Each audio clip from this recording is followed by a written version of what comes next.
各位贵宾早安，我们的会议呢会在稍后几分钟后开始。那在这边呢，先跟各位提醒一下，我们在场外呢也备有就是中英文的口译设备，如果你有需要的话呢，可以我们到场外进行借用。那这边呢，也帮我们口译老师这边提醒一下，如果稍后呢，各位发言代表，如果您有引用的文件或是一些纸本资料需要协助翻译的话呢，也可以先行拿到 CE 台这边，我们可以帮忙交给就是口译老师，他们可以先行准备，以便稍后如果发言的时候可以及时协助翻译。谢谢。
2022儿童权利公约第二次。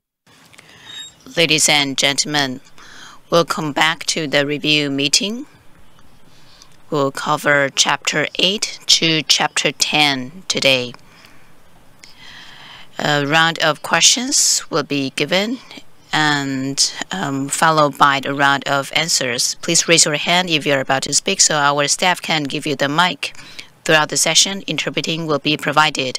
In order for interpreters to hear you clearly, please pay attention to your pace. Also, after you get the mic, turn it on, wait for 3 seconds, and then start speaking. Then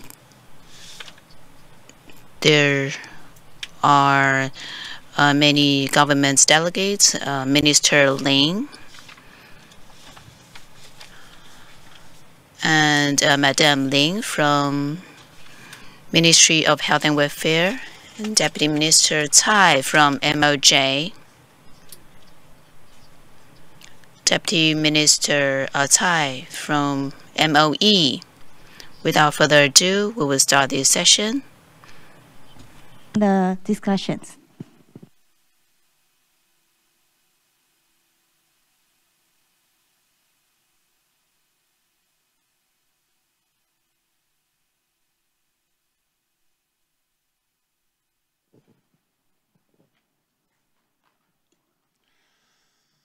Good morning, everybody. So this is our last session on the report and the examination of the report, and based on the responses to the list of issues, we are now dealing with what is known as Chapter 8, 9, and 10. And the first chapter, Chapter 8, is on education, on leisure and rest, cultural activities. Are you going? Okay. The floor is for Dr. Laura Lundy. Good morning, everyone. And again, thank you so much for all of your work. And also, it's been, as a member of the panel for the second time, it's great to see how much has changed and much has happened in the last 5 years. I'm going to ask firstly questions on education, Articles 28 and 29, and then rest, play, leisure, and culture. Starting with education, I have a specific question about the expansion of the preschool program. I think it's wonderful that you have had such a rapid expansion, and so many more children can join. But that does raise issues about the quality of preschool education, particularly in these quasi-public preschool programs.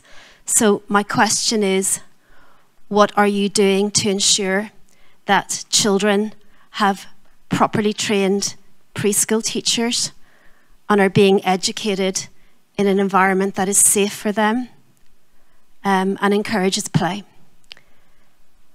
That's all I have to ask about preschool. The rest of my questions are about elementary and secondary education. Next question then is, what children are telling us still is that it's a very competitive academic culture in school.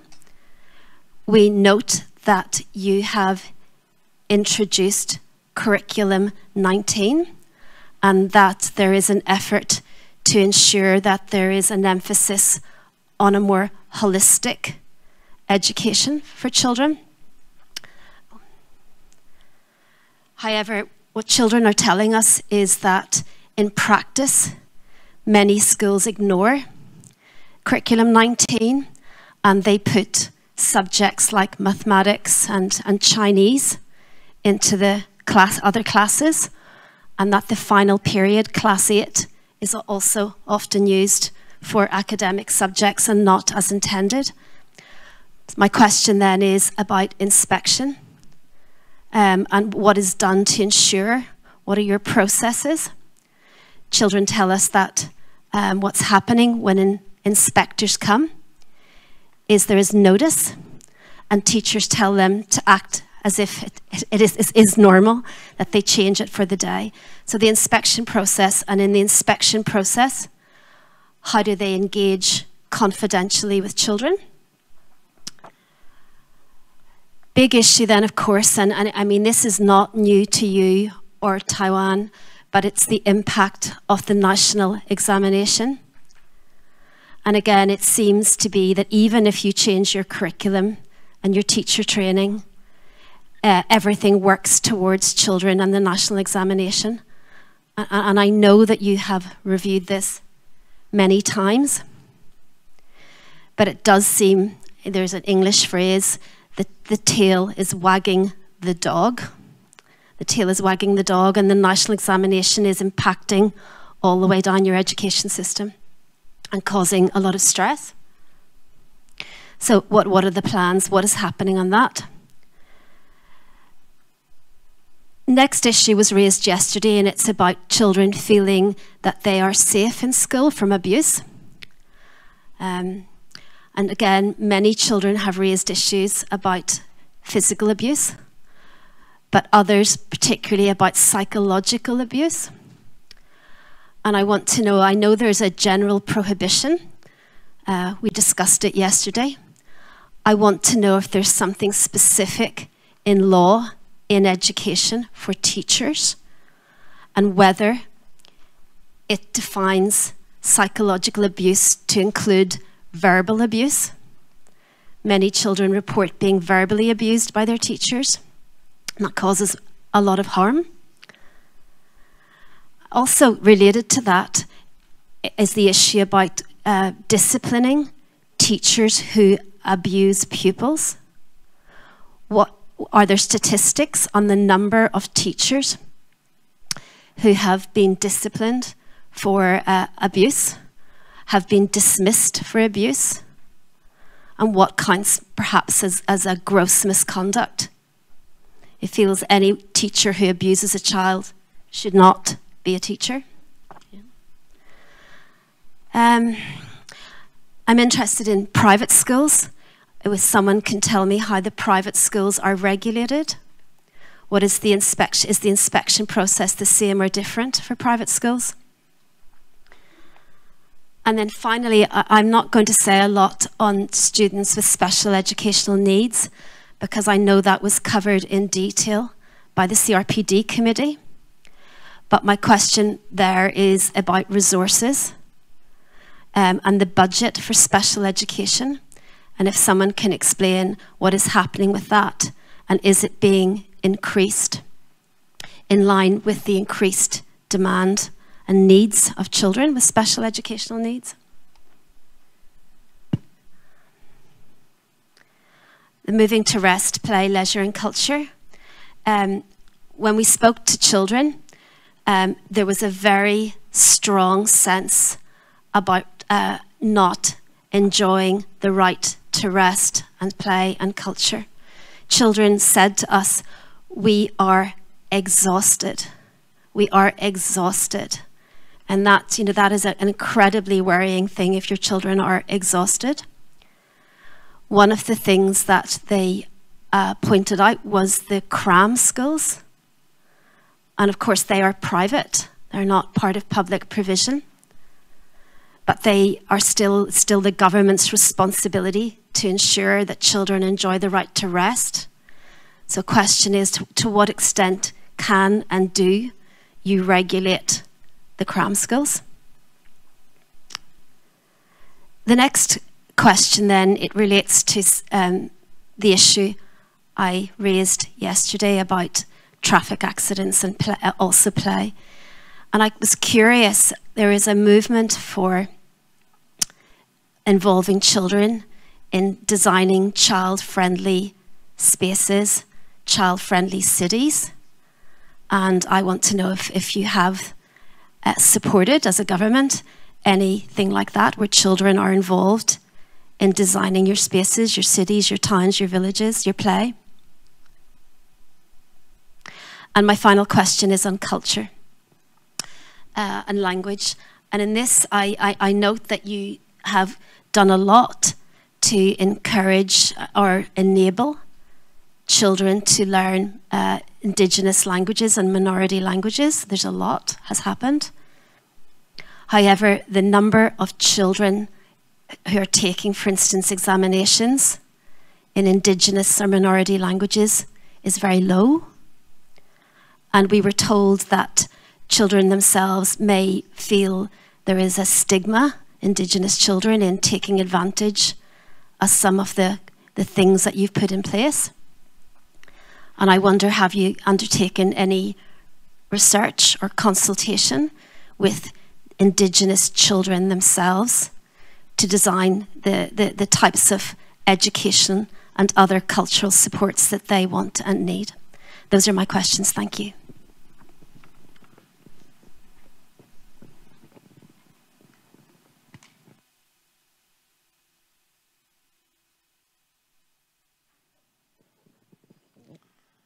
Thank you, Dr. Alandi. Minister, you have the floor to answer the questions.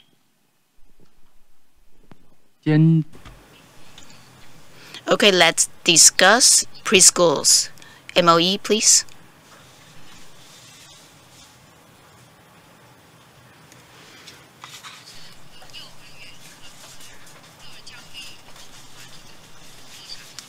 Okay, on expanding preschools, we've done a lot. We increase many non-profit preschools or quasi-public preschools, and therefore we also add more headcount to preschool teachers.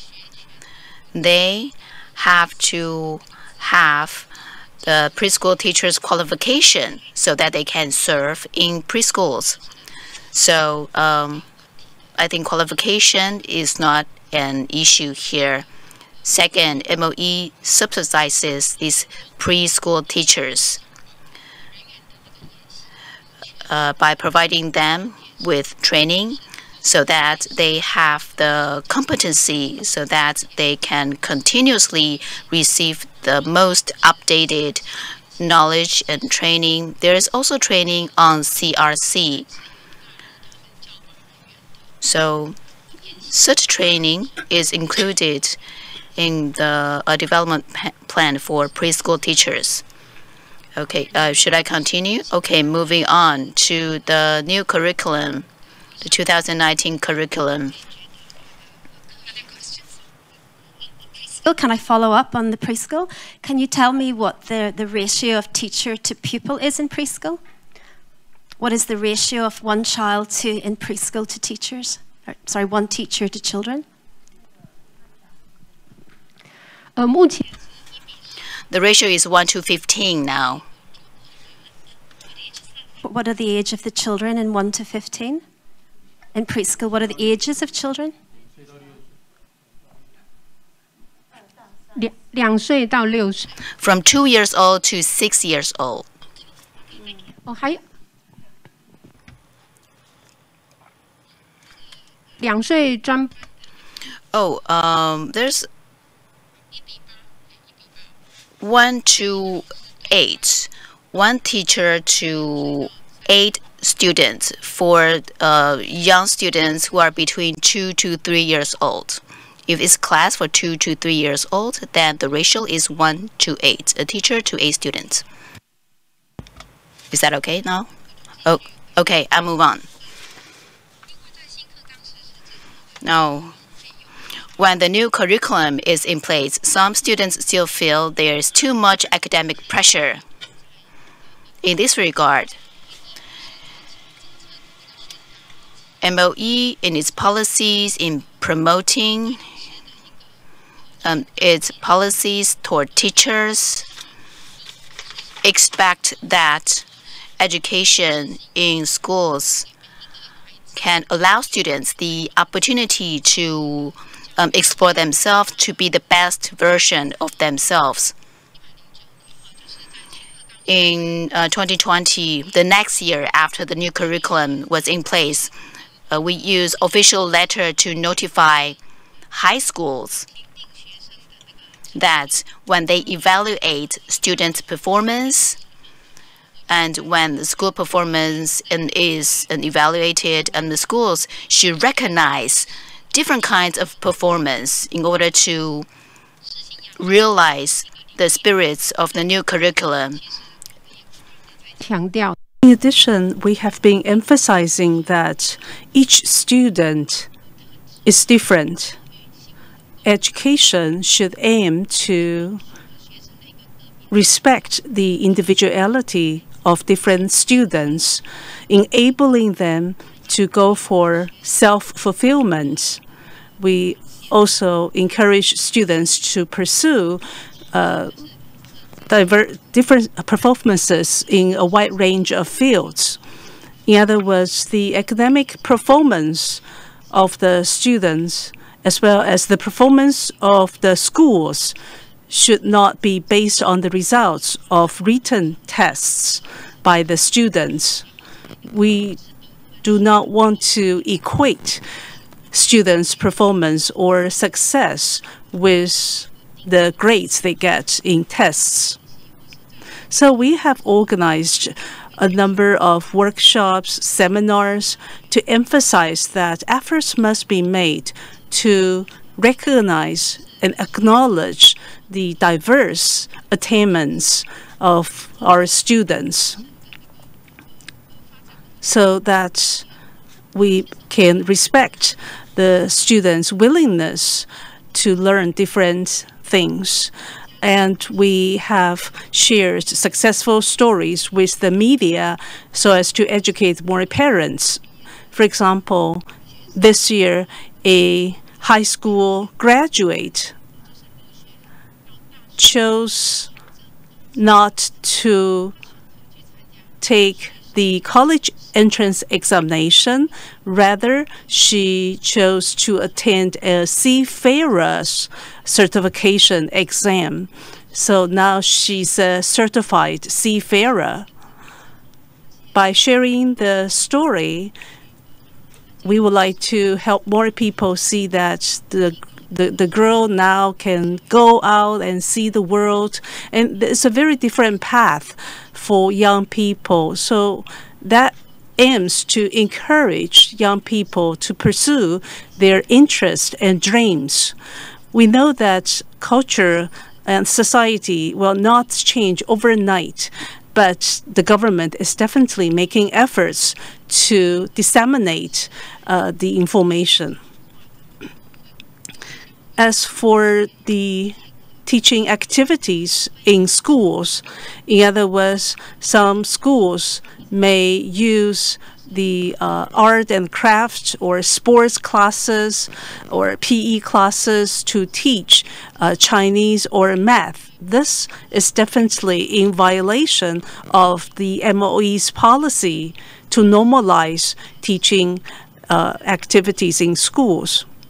So, as you said, sometimes schools may receive notice before the arrival of an inspector, but I believe it is more of a thing of the past.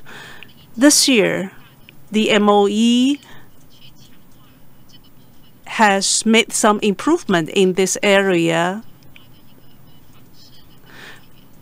and we have told the inspectors that must be confidential about their upcoming visits, inspections to schools. Again, the situation you described is a practice that may be common on campus, and that has to be changed. For schools violating the MOE policy of normalizing teaching activities, and if the investigation shows there is a violation, then we will mete out a penalty to the leaders of those schools. In addition, corporal punishment and school bullying. In 2019, the Teachers Act has been amended. Since then, if students sustain severe physical or mental harm at the hand of the teacher will be penalized and punished. For example, the teacher may be fired or dismissed. So these are possible punishments. If it's a minor case, the teacher may be suspended for 6 months, 1 year, or up to 4 years. Again, if it's a really minor case, then some demerits may be given to these teachers. Corporal punishment is not limited to acts that result in physical harm or injuries. If evidence shows that there is mistreatment or inadequate disciplinary actions or verbal bullying, then we do have policies and procedures to punish such teachers. As for the specific numbers of these teachers, I will get that back to you later. As for the private schools, all the regulations still apply to private schools, just like public schools. As for the needs of students with special needs, so special education resources, according to our Special Education Act, we do have laws to safeguard the rights of children with special needs to adequate special education. And 4.5% of the annual education budget must be devoted to this purpose. For local authorities, their education budget should have 5% devoted to special education. So we do have laws to safeguard the rights of these children. As for indigenous children, we are working with the Council of the Indigenous Peoples to look into the rights of indigenous children and what measures can be adopted. Basically, they have separate quota for indigenous students. Not to mention, we do not simply rely on the written test results to admit students. We also take into account their performances in a wide range of fields. So we hope that the indigenous cultures can be passed on by so doing. And we will continue to consult students in this regard. Since now we have the National Language Act, there are legal protections for the integrity of indigenous languages. So we will continue to improve our examination or language test system.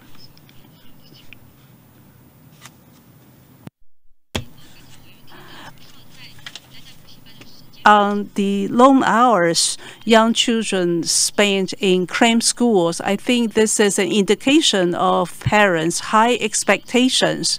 Therefore, we need to start with changing the parents' mindset. In fact, we have produced some teaching material on the content of CRC, highlighting the children's right to play, and the lack of play may have adverse impact on children's development. So this teaching material has been shared with local authorities so that they can use such material to educate parents. And this was a research project, and all the research findings material have been uploaded on the website, which teachers, parents can reference on their own. Thank you. Please explain a normal school day, a regular school day, and what extracurricular activities there are on campus. Is it because the long hours students have to spend in schools that they feel stressed? In addition, many schools have been discussing maybe they can start the school day at a later hour. please explain. The number of hours the students spend at schools is actually regulated by the national curriculum guidelines too. So for first to second graders, 22 sessions a week, and for the third to fourth graders, 28 to 31 sessions. The fifth to sixth graders, 33 to 35 sessions or periods. As for when the school day begins, we respect the decisions by local competent authorities. In the rural area, parents will need to take their kids to school before they can go to work. Therefore, they will drop their kids at school at an earlier hour. As for in the afternoon, usually the school day ends at 4 p.m. or 4:30 p.m. And for some young children, there will be only half of day as a school day. As for middle schools, basically the school day begins at 8:10 and should finish by 5:30. Recently, in order to help students to get enough time for sleep, so we have come up with a notice on the daily routine of high school students. Therefore, for each week, there can be only one day in the morning the students may be summoned to have a school-wide gathering. Otherwise, the school day may begin at 8:10, 8:20. That is when the first session begins, so that the students will have more time to rest. Deputy Minister. Deputy, I speak on behalf of the MOE. So you mentioned how exams may impact the content of teaching. This has been in existence for a long time. And the 2019 National Curriculum Guidelines was based on the preliminary guideline published in 2014. So during the period, we have tried to reform the old curriculum in 4 areas: equipment, facilities, resources. That is one. The other one is the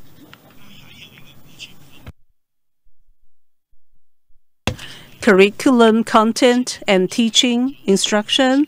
And the third area is teachers, manpower.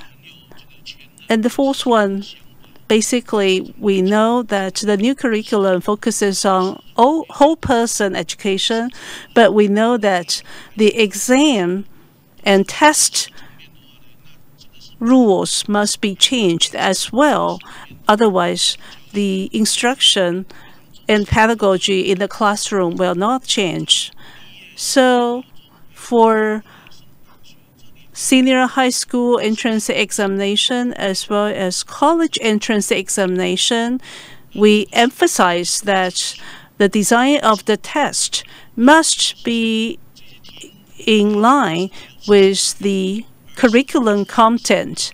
That means there should be an emphasis on tests deriving from students' daily life experience. Therefore, students need not memorize the answers. Rather, they should be able to use the knowledge. As for teachers' qualification examinations, well, teacher candidates have to pass the qualification examinations, and the examinations include many flexible questions, and the new reforms, in fact, are well received by the society. Ministry of Transportation and Communication Anyone here? How do you ensure that students are safe on their way or from their way, to and back from school? Anyone from Ministry of Transportation?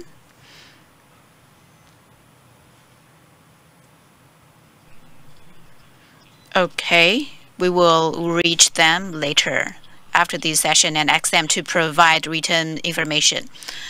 Council of Indigenous, can you respond to the question? So do you think that indigenous students feel they are stigmatized because of some special education policies, for example, extra credits? I would like to respond to another previous question. That is, when it comes to indigenous language certification, there are 5 levels of certification, and by the end of this year, or in the past, indigenous people who are above high school are willing to take the examinations, but that was before. But now, even elementary indigenous students are willing to take the language examinations. So younger indigenous people now are willing to take the exam. Elementary schools now are teaching indigenous languages, and therefore they started to recognize the importance of these native languages. Next, the perspective of the peers or the society may be discriminating because of lack of understanding. But after the Indigenous Education Act has been amended, we want to promote the idea that all the teachers and all the students, not only indigenous community, but all students and all teachers have to be exposed to indigenous cultures. We try to reduce discrimination against indigenous cultural community by doing this. Thank you.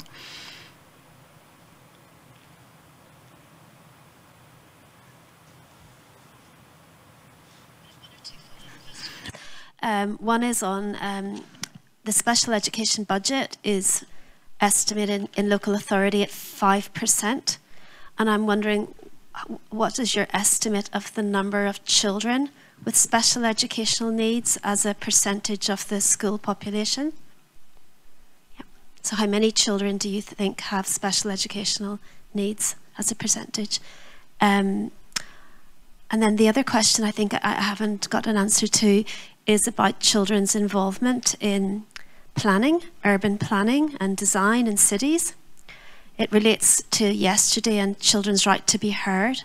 It's now quite common practice to involve children in designing cities and making cities child-friendly spaces. It may be that that isn't happening in Taiwan, but I'm just curious to see if you have any examples of that. Do you want to ask? Yeah. Should I? Yeah. And I have a follow-up question as well. So how long is maternity leave in this country? So how long can women, working women, stay away from work and have paid leave after they give birth? And what happens to babies and small children between the period when their mothers have to go back to work and when they can go to preschool education system? Is there any kind of state system for very small children, like crash, or something like between 0 and or 6 months and 2 years? And if yes, is it public or private?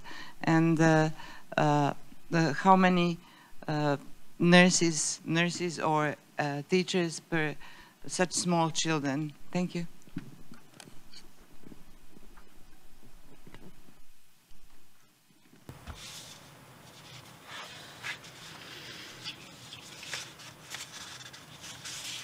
Ministry of Education.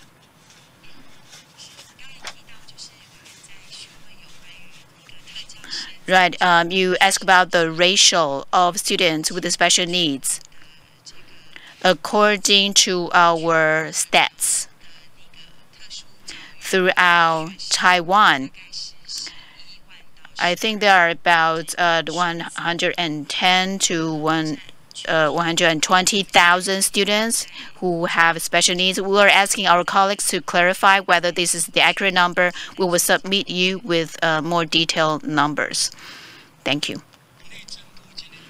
Ministry of Interior.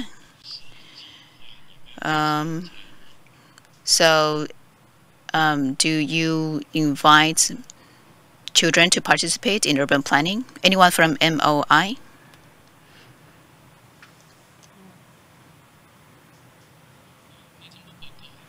This is MOI. The construction department is not here today. We will ask them to submit information later. Okay, please ask your colleague to submit information to the committee before noon. Now, about maternity leave, maybe MOL, and preschools for students between 0 to 2. This should be responded to. This is Ministry of Labor. I want to respond to the question on paid leave. In the Gender Equality Employment Act, it is stipulated that as long as employees work in a company for a while, and if their children are between 6 months to 3 years, so before the children get to the 3-year point, they can ask for 2 years leave. And they can stay home taking care of the children for 2 years. Both the mother and the father can ask for the leave. And during the paid leave period, 8 months will be subsidized. We are also reviewing this policy now on paid leaves, because before it is stipulated that paid leave has to be longer than 6 months. But now we want to expand that. We hope to provide short-term paid leave for at least 30 days. So that parents can take care of the children and their career at the same time. As for maternity leave, currently it's 2 months. So employers have to pay full salary. During the 2 months period, an insurance is also offered. So during the maternity leave, there is a sufficient economic support for the family. I would like to add more information to the ratio of students with special needs. We were pulling out the most updated numbers. If we include high schools and all the students, there are 157,000 students. Well, in fact, throughout all the students, so up to graduate school. So there are about 4.2 million students right now. So the ratio of students with special needs is 3.7% throughout Taiwan. Oh, I want to correct something. I think some information was not corrected. Paid leave was 6 months. And they got paid 80% of their salary. So Ministry of Labor, when you provide information, please make sure that the information is accurate. Okay, for child care for infants between 0 to 2 years old. Okay, this is MOE. Yes, there is child care subsidies for the family. If parents are not able to take care of the children themselves, then for infants between 0 to 2, they can be sent to nannies or public preschools or quasi-public preschool or daycare. Now, 90% of the preschools are quasi-public preschools who have contracts with the government. as of out of house nanny service. I think there are about 20% of the child between 0 to 2 are cared for by nannies outside of their house or by preschools. So parents can choose to have paid leaves and take care of the children, or they can send the children to nannies' houses, or they can send the children to preschools. So there are diverse choices for the parents. We also use funding to expand public daycare or preschools. Among local governments, we hope to support more than 10,000 children with public preschools and if with quasi-public preschools, we hope to offer the capacity of 80,000 students, so that to satisfy parents' need. By 2024, we expect that out-of-home care can account for more than 23%. Again, parents can choose. They can take care of the children with subsidies from the government. Now, when it comes to subsidy, it's $5,000 per child. If it is out of the home care, then we subsidize the parents with $8,580 per month. For vulnerable families, the subsidies are as high as $12,000. So the government expand its spending on such subsidies, provides many resources to make public resources more available and accessible.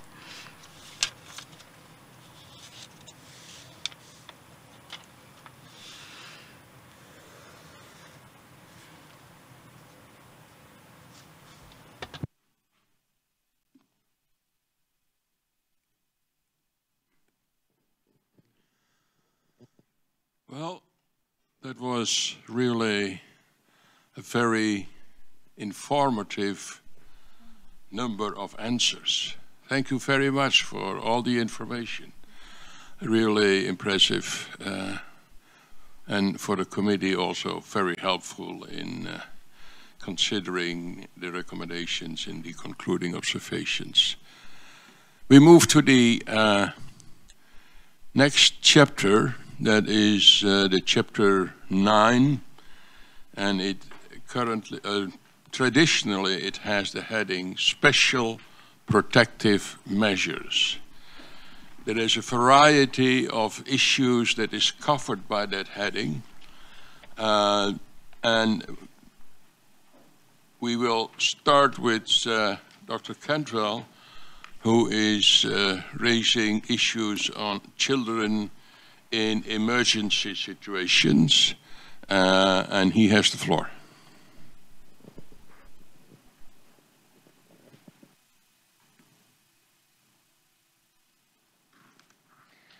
Thank you. To compensate for my very lengthy questions yesterday, I have just one question this morning on the subject. And I must say I didn't realize how long I went on yesterday, and I apologize if it was over the top, let's say. So I want to just concentrate on one question here, and that is just to get clarification from the competent authorities in relation to the issue of children in street situations. In the response to the list of issues, it seems that the equivalence to children in street situations was the rate of abandonment, or the number of abandoned children who might find themselves in the street. But I wondered if there are other situations of children who find themselves in the street, not who have been abandoned, but, for example, who quite simply run away. Any child whose presence in the street is vital to his or her survival. I just wanted to find that out in order to be able to understand whether or not the number of children in street situations is actually higher than the number of abandoned children, or whether essentially it's abandoned children who make up that number of children in the street. Or maybe the phenomenon of children in street situations is effectively virtually unknown in Taiwan. Just some clarification on that would be useful. Thank you.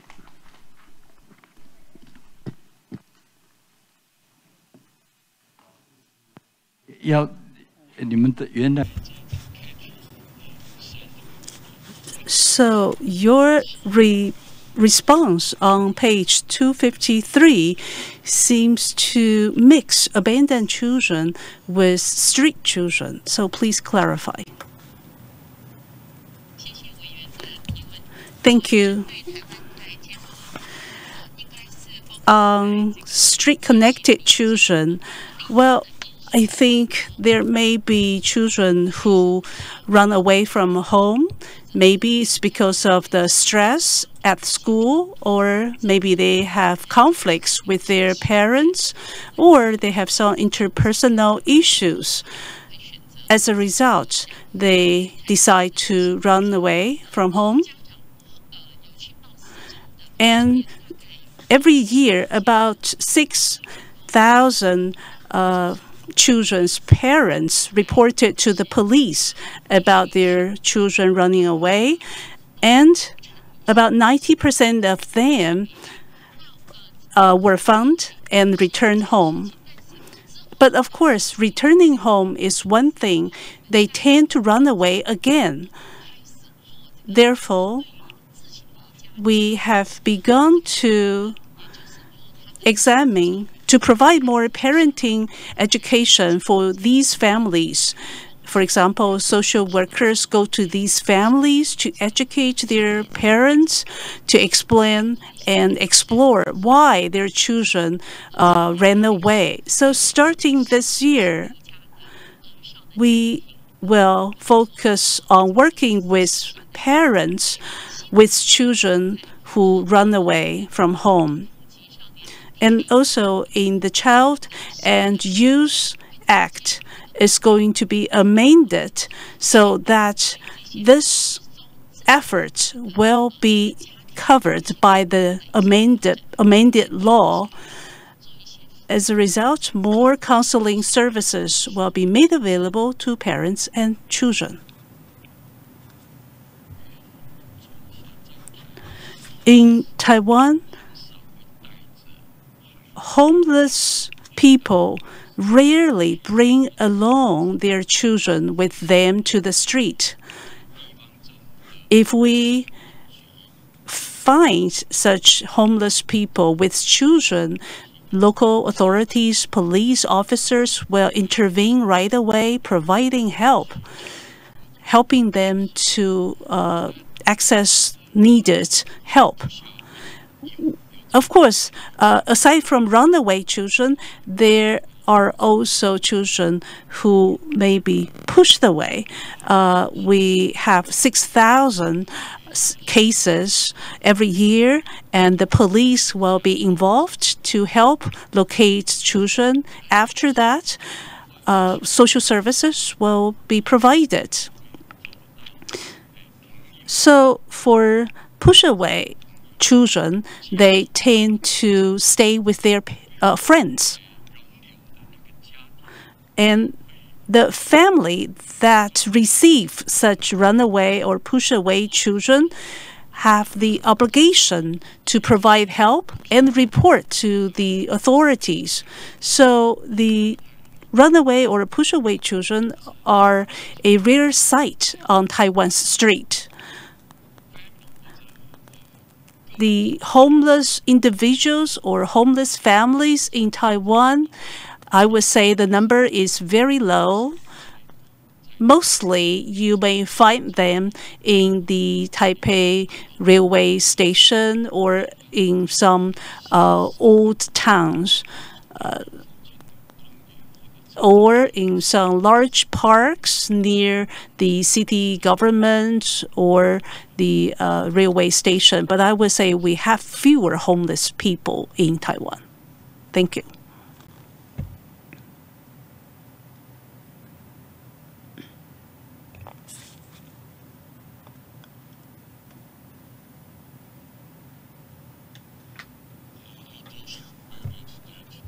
Well, is satisfied with your answers.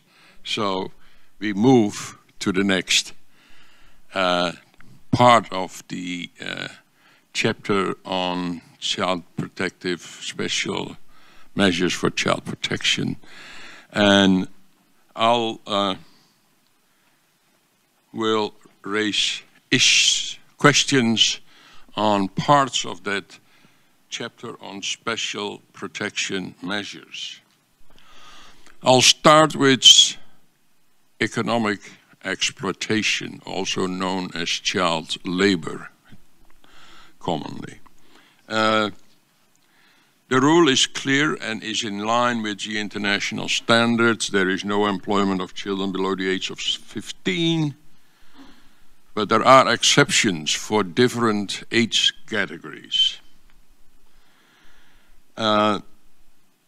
The answer to the question raised in the list of issues were very good, well answered to you, answered by you, and the regional competent authority, according to your information, reviewed the exceptions and concluded, among others, that working hours, break, full regular day, and insurance meet the provision of the Labor Standard Act.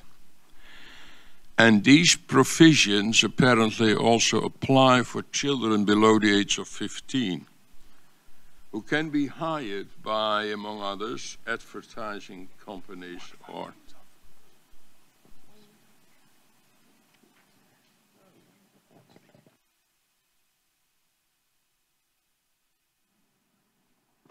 it's still working.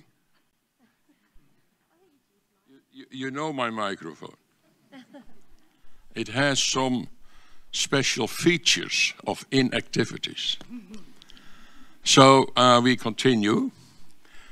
So the issue here is the working children below the age of 15, and some very young are hired by advertising companies or for television programs. In your statistics, it shows that there are different age categories. Children below the age of 6, between 6 and 11, and 11 to 15.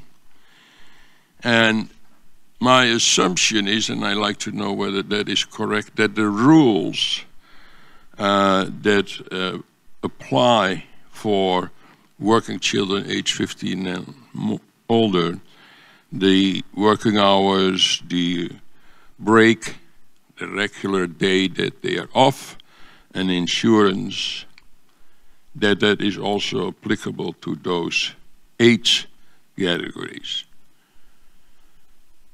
If that is the case, then I'd like to know what the working hours for a child below the age of 6 are, and also whether and if there are special rules, what those rules are and whether they are different from for children below the age of 6, between 6 and 11, and 11 and 15. Because it still is a kind of a puzzling practice, and I don't know how many children below the age of 6, 6 and 11, and 11 and 15 are actually working. But for instance, the information tells us that children can be on a contract with a television or an advertising company and are paid for their services. So working hours, that's my first question. So the second question is on the labor complaint lines. They are accepting complaints from children, parents, and public at large. There is the information that petitioners who complain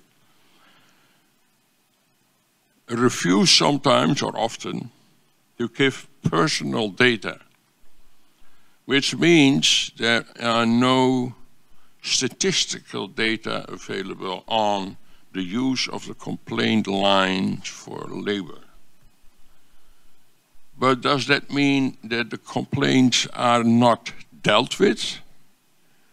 That is my second question on child labor, and I stop here for answers because there are a couple of other matters that on other topics that will be dealt with. First, child labor.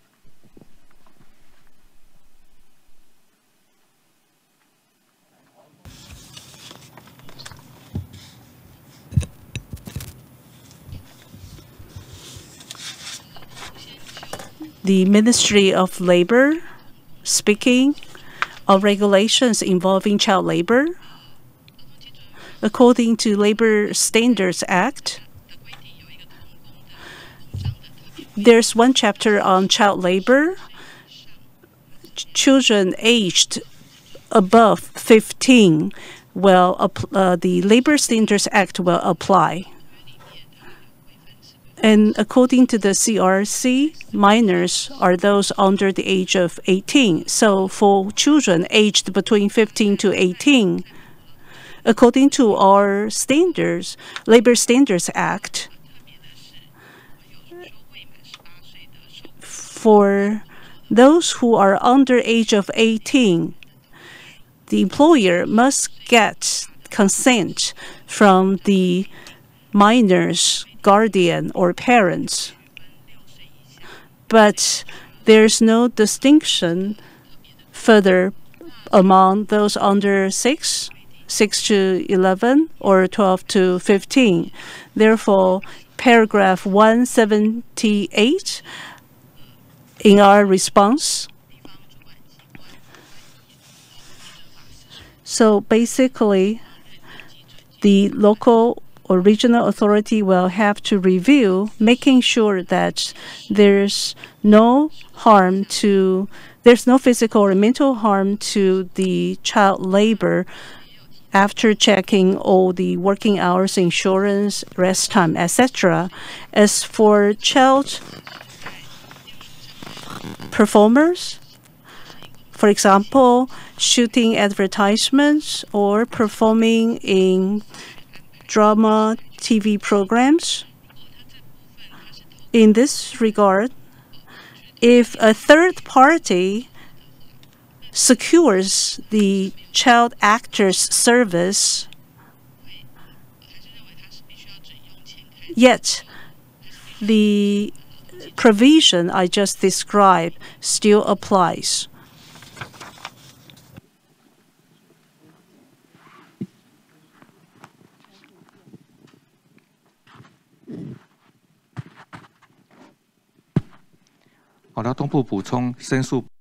This is MOL on complaint. We have a 24-hour hotline, 1955, and everybody can call. As long as there are calls from the public, even though they didn't specify their identity or they want to remain anonymous. However, if they can tell us the name of the company or the violation, the actual violations, local governments, competent authorities will still handle these cases.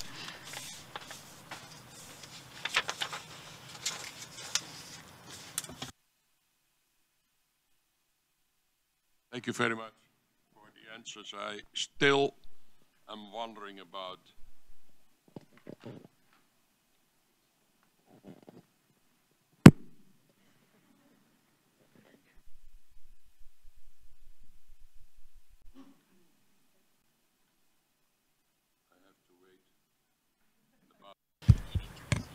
actually operates. So be patient.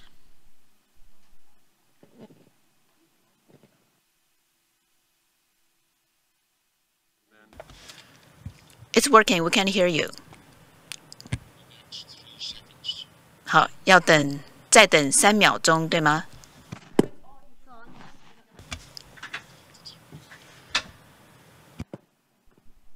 Okay. Hard labor here.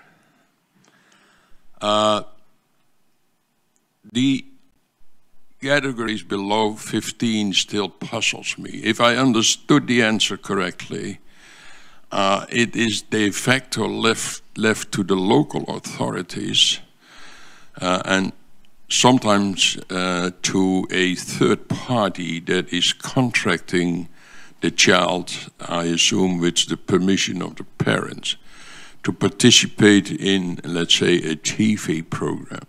The child is 6 years old or 7, doesn't matter.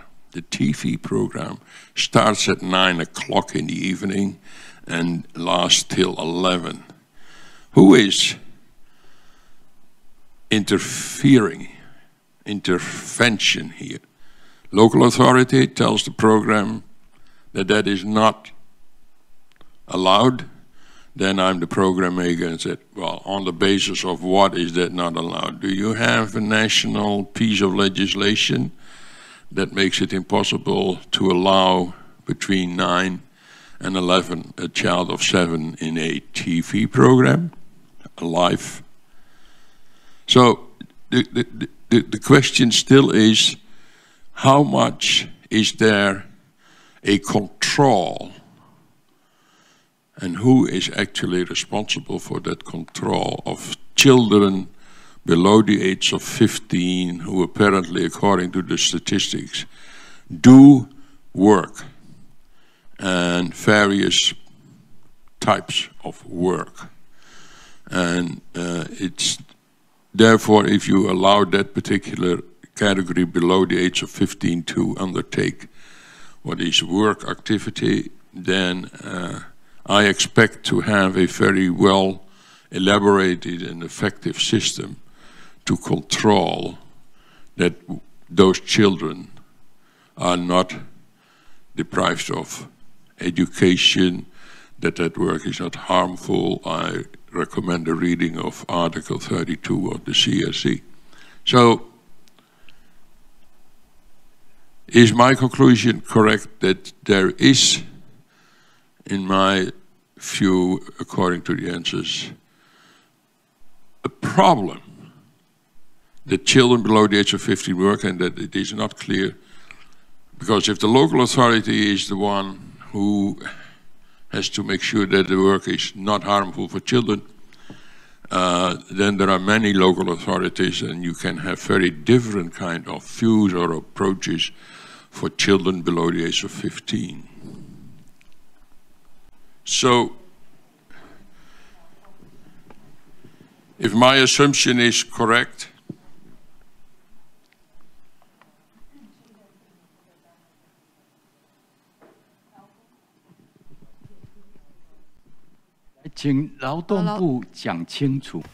so MOL, can you talk about how the local competent authorities review, and how about labor inspections? Who did it? And in your response, you said that there were 31 cases that violate the rights of the children workers.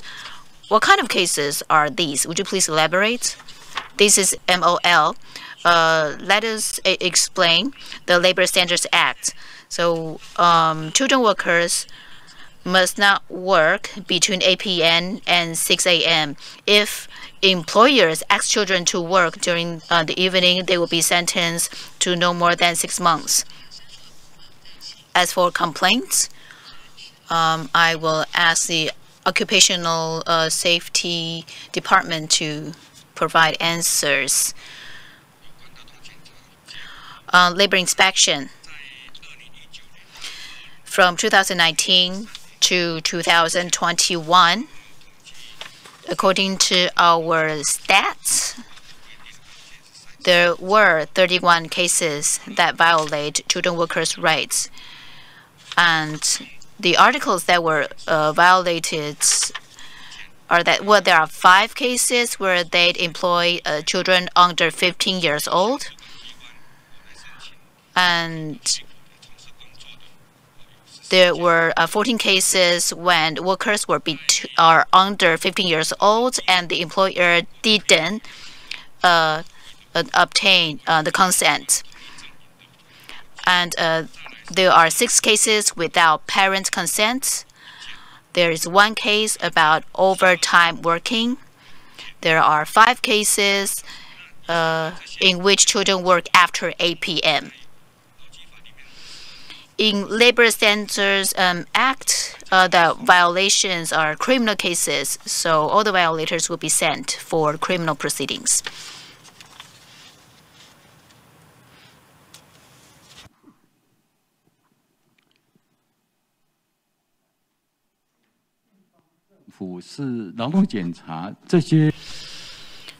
Labor inspection. Well, so you perform labor inspections after someone makes the complaint. Under what circumstances did you become aware of the possible violations?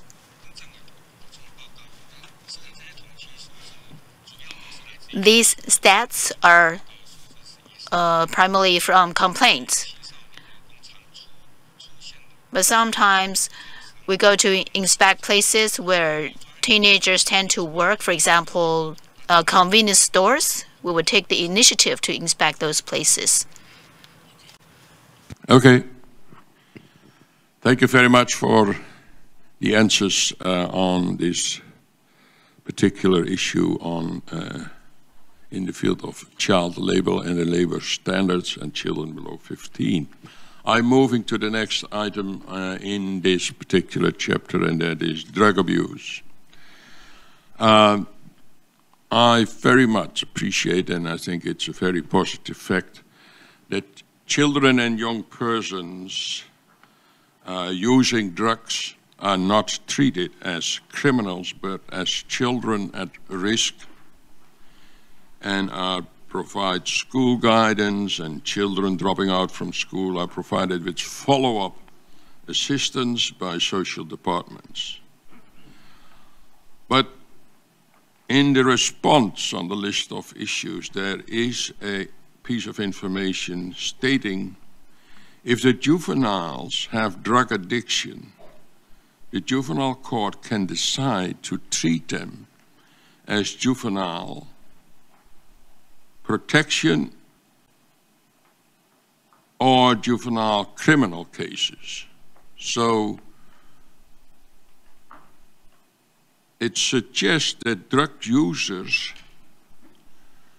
despite the information that they are not considered to be criminals, they can be dealt with by the juvenile court, and that court has apparently an option to deal with that particular person in the context of protection or in the context of criminal prosecution.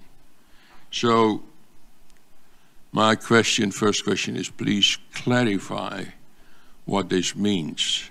I may misunderstand it, but nevertheless, it suggests something that is not fully in line with the general rule that they are not treated, the drug users, as criminals. Children and young people also engage in production, selling, and trafficking of illegal drugs, and they are indicted.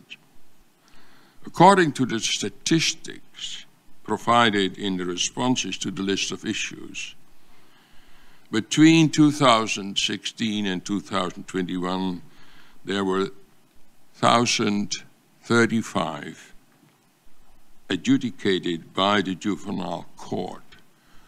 1,001 were found guilty and sentenced to imprisonment. And the imprisonment, from your statistics, is quite serious. And there is no mentioning of other sanctions, like fines, like perhaps a diversion.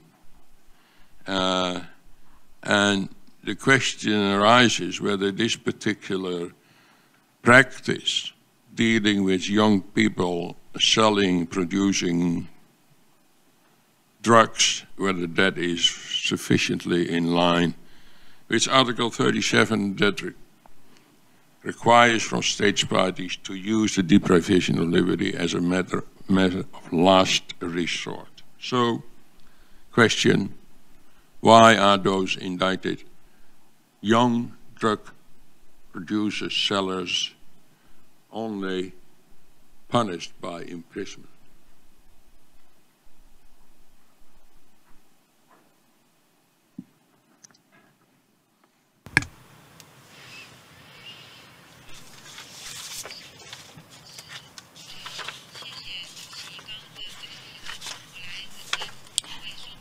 Thank you for your question. In the Juvenile Delinquency Act, when it comes to children who have substance abuse, well, there are 4 categories of substances for children who are under 12. They are no longer dealt with by juvenile courts. Because of the amendment of the Juvenile Delinquent Act in 2019, because children who are under 12 are no longer taken into juvenile courts. So if they use Category 3 or Category 4 substance, like the coffee pack type of drug, if they're under 12, they are not sent to juvenile courts. They are helped by the schools or protective services. If children are between 12 and 18, and if they use Category 3 or 4 drugs, they're not considered to be criminals. They will only be subject to administrative measures or punishments. So if they're between 12 to 18 and they use Category 3 and 4 substances, with the latest Juvenile Delinquent Act, they are considered to be young people at risks. I think this is in line with one of your observation from the previous review. So in the 2019 amendment, the at-risk children are not considered to be criminals. And these kind of cases are sent to youth counseling committees at local governments. So after July 1st next year, if young people use Category 3 or 4 drugs, we consider them to be young people at risks. And the counseling services will be provided to them by local authorities. If they abuse the drugs, and local governments will support them with medical treatments and rehabilitation. If after the counseling, the local government still believes that these cases have to be addressed by the juvenile courts, they can ask the court to take in the cases. However, as I mentioned, there are different categories. There are also Category 1 or 2 drugs. If they use Category 2 or 1, they are not considered to be at-risk young people. In criminal laws, violators are subject to criminal proceedings. So if they're between 12 and 18, then they use Category 1 or 2, they'll be sent to juvenile court. But they are not considered to be criminals, because juvenile court is considered to be a court that helps solve any issue. So it's not the purpose of this court for the prosecutors to prosecute the children. I think the purpose of juvenile court is to help the children. So the 1997 amendments already changed because of CRC. In the Juvenile Delinquent Act, in its Article 1, previously some cases were considered to be criminal cases, but now they're considered to be protection cases. Even though they've committed some offenses, the government should help them. But there are two possible avenues. So the MOJ and the MOE co-organize correctional facilities, but these facilities are educational facilities. So overall, the Juvenile Delinquent Act in Taiwan, well, regardless of the categories of substance, as stated in Article 1, the human rights of the youth will be protected, the right to sound development. If children sell drugs, and if they are taken advantage by the adults or used by the adults, then the adults will face a more serious sentence, maybe 50% higher sentence. That's what the adults will need to face. Well, so we can hear some latest efforts to combat emerging drugs. Good morning. The MOJ speaking. So I will follow up on what the MOJ representative just said. We know that when young people use emerging new drugs, so in the year 2020, we amended Article 9 of the Drug Prevention Act. There will be more severe punishment for adults selling drugs to young people, or if adults coerce young people to use drugs, again, the sentence will be 50% more severe for such adults. And also, in the Child and Youth Welfare Act, we also have similar provisions.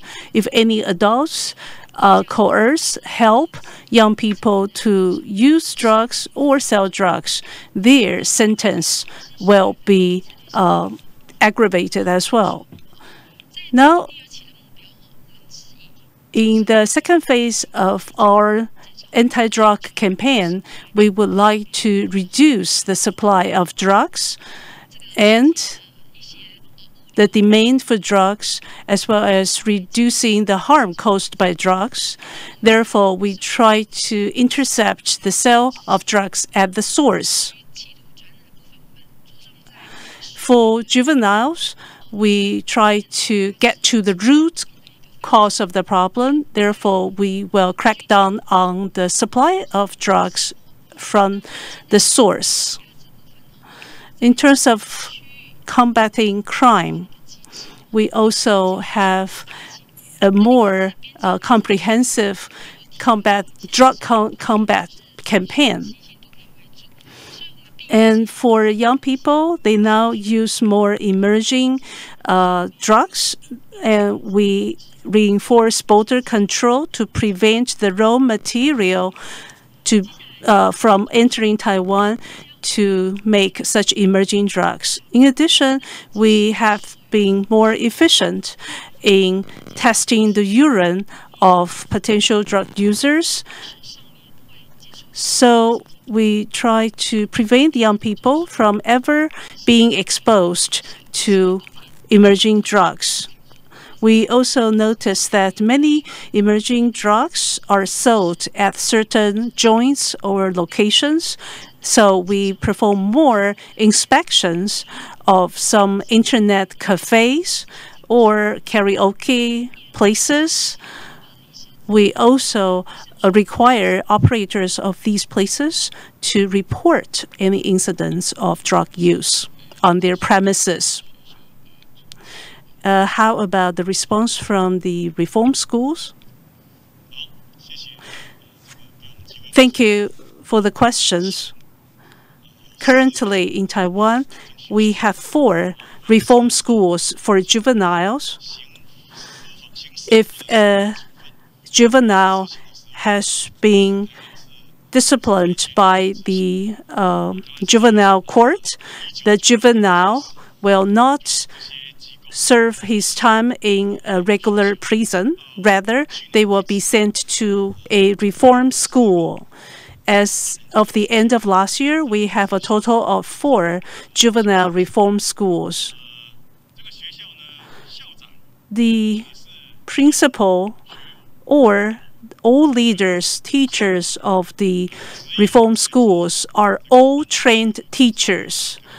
Only the correctional professionals are correctional officers are only involved in managing the premise, the daily life, keeping order on the premise. So we do not use prison wards to manage the reform schools.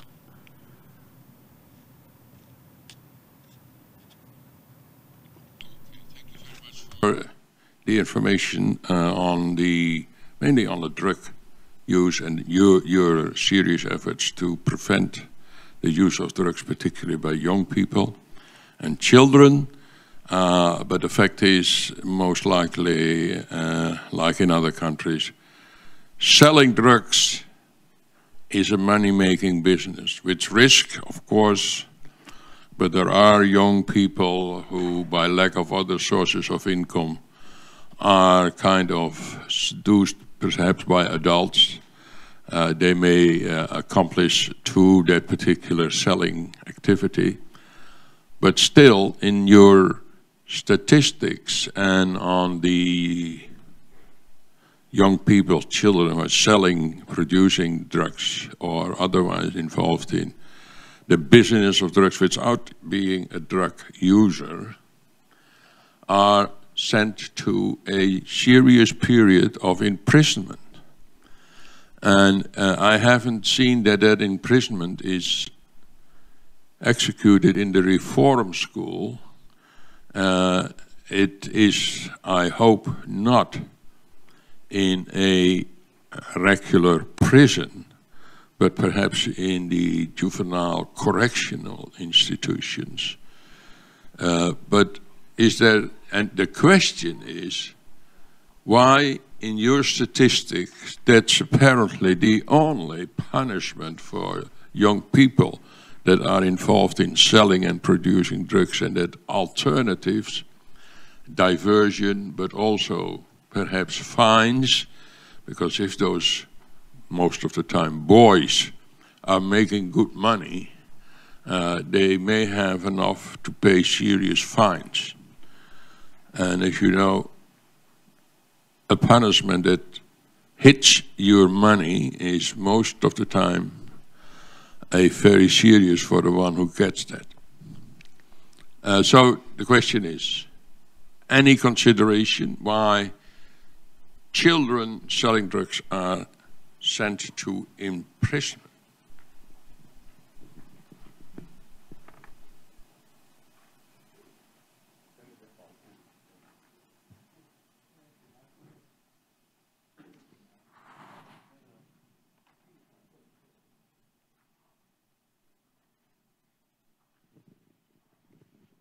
谢委员的提问哈。那因为如果说根据我国的毒品危害防 According to our Drug Prevention Act, there is very serious criminal penalty for the sale of drugs. For example, in some cases, there will be lifelong imprisonment if you sell Category 1 drugs, and for the sale of Category 2 drugs, the imprisonment may be 10 years. So basically, these are the laws that will determine the sentence the judge can mete out to the offenders. So these are the sentencing considerations that the judge will have to follow. For juveniles involved in the sale of drugs, just like the MOJ representative said, in Taiwan, we have a strategy to combat drugs. So for the transport, sale, and making of drugs, the punishment can be very severe.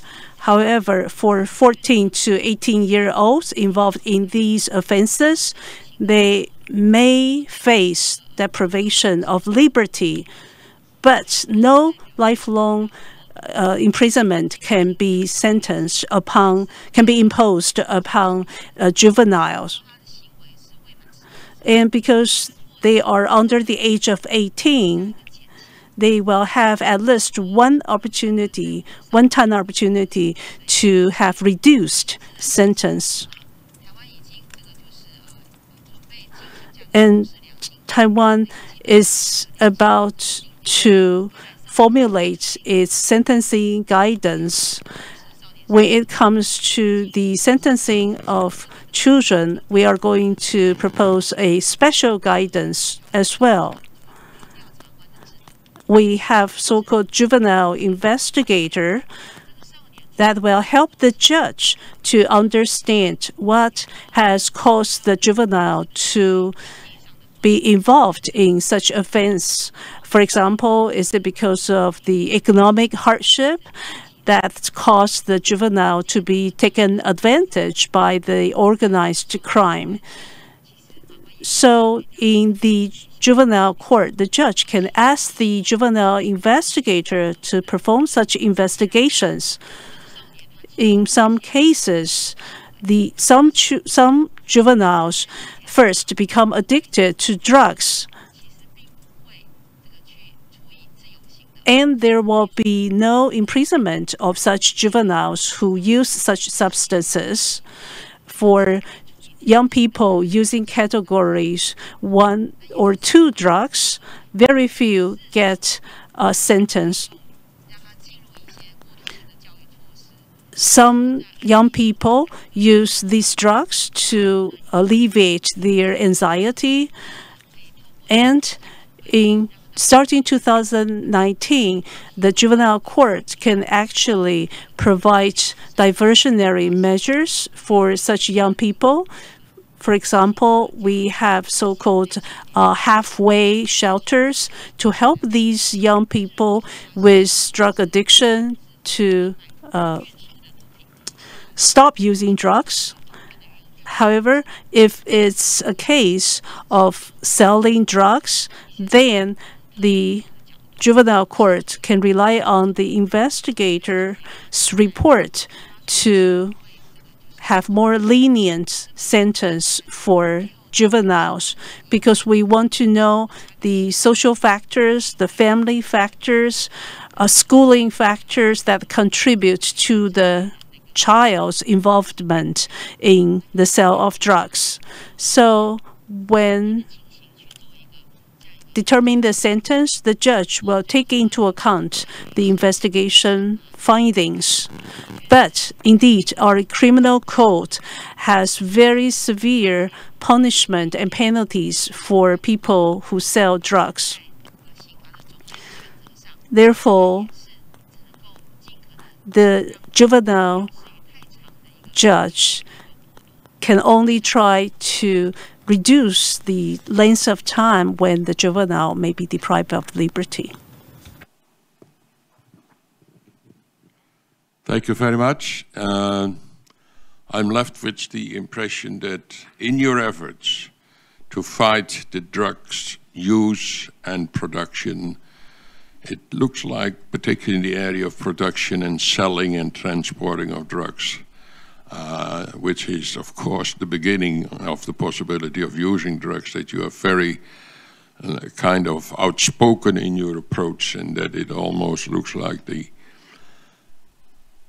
sanction on selling, producing, transporting drugs is almost mandatory and imprisonment for a certain period of years, or even for life, but that is not applicable to children, of course.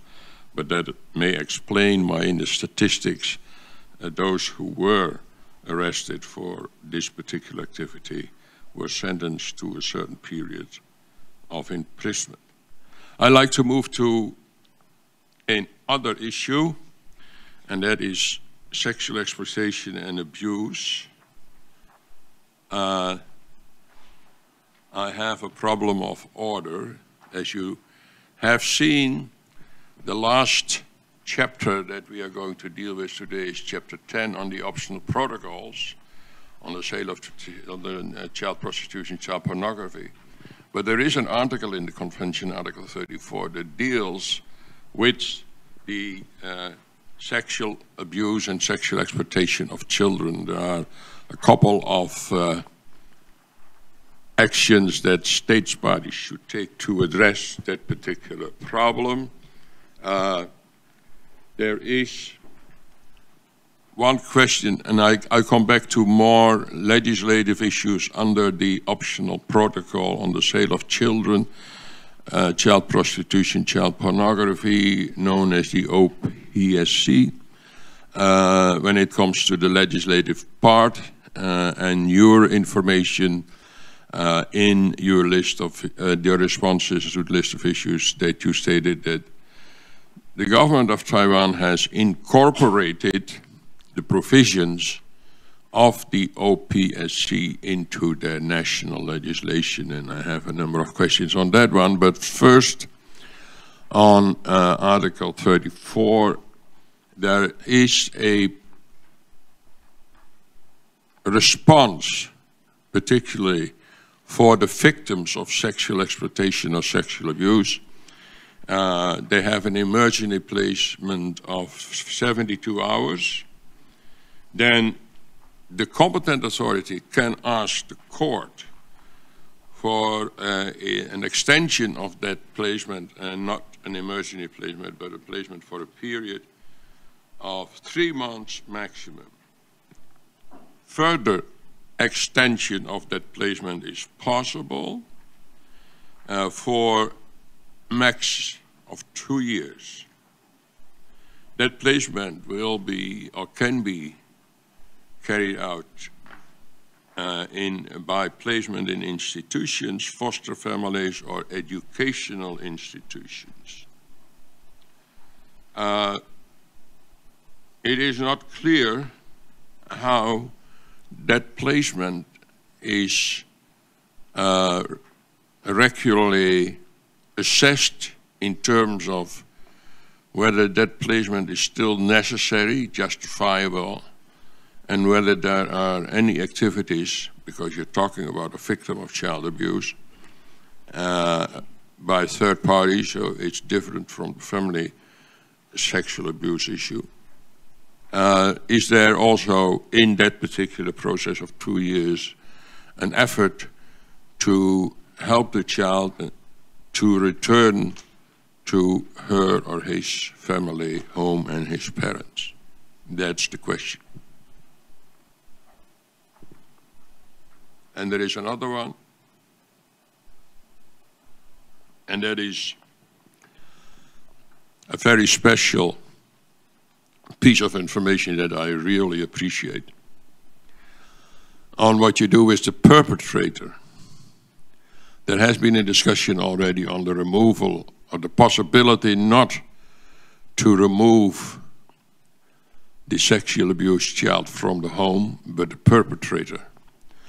And you had enough imagination that you consider the possibility that that person is the owner of that house and may sell the house after he had been removed. And your measure is that that is made impossible for the removed perpetrator. But now the question, it is a family member, but he doesn't live in the family house. So it's some family relative outside of the family home. And the question is, how is that person treated after it has been established that he is most likely the perpetrator of that sexual abuse? So first the placement and then the perpetrator.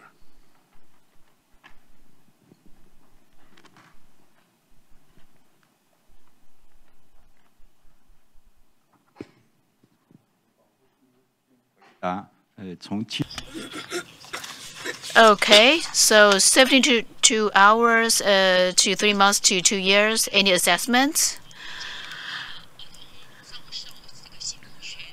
Okay, when children are sexually exploited, it is very clear that children are considered to be victims. There are different forms of sexual exploitation. One of the form is using monetary or other compensation in exchange for sexual intercourse. And the other form is to produce such images for others to see. The third form is to film the sexual audios or videos. And the fourth form is to ask children to escort. So there are 4 forms of sexual exploitation against children. When children are exploited, when they are rescued by the police officers, social workers will be notified. When social workers come on site, they will assess the victim's education, career, life, safety, and family functions, and then to decide whether the children should be sent for protective services. If it's decided that protection is needed, then emergency placements will be initiated and extended placement may be discussed.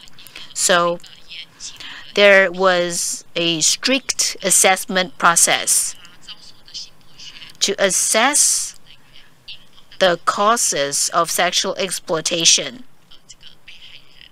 So it's a victim-centered evaluation.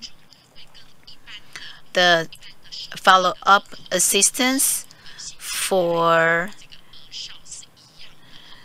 sexually exploited victims are the same with children who have been sexually abused, because social workers will help the children to recover from the trauma.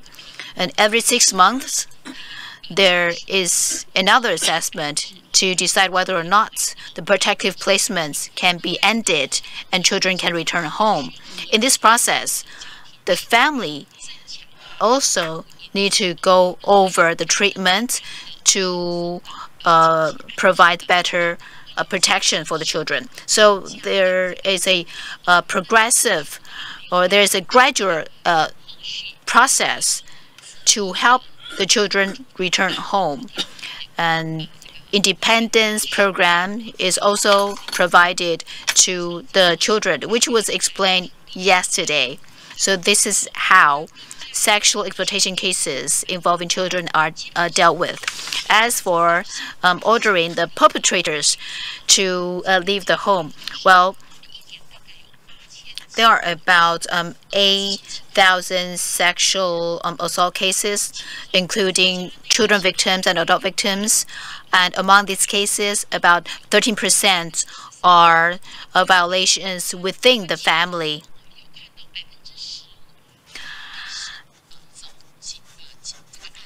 And for 15% of the cases, the victims will be taken away from home and enter protective services, and the other 85 of the cases, they will stay home. So for the 15%, it's possible because the families are not able to provide sufficient protection for the children, so children will be taken away. And well, issuing an order to ask the perpetrators to leave home may not be sufficient to protect the children, and therefore there are alternative measures. If perpetrators are relatives who do not live in the same place, for example, a male cousin or other relatives or other family members. But sexual abuse is a criminal violation. Sexual exploitation is a criminal offense as well. So in the criminal proceedings,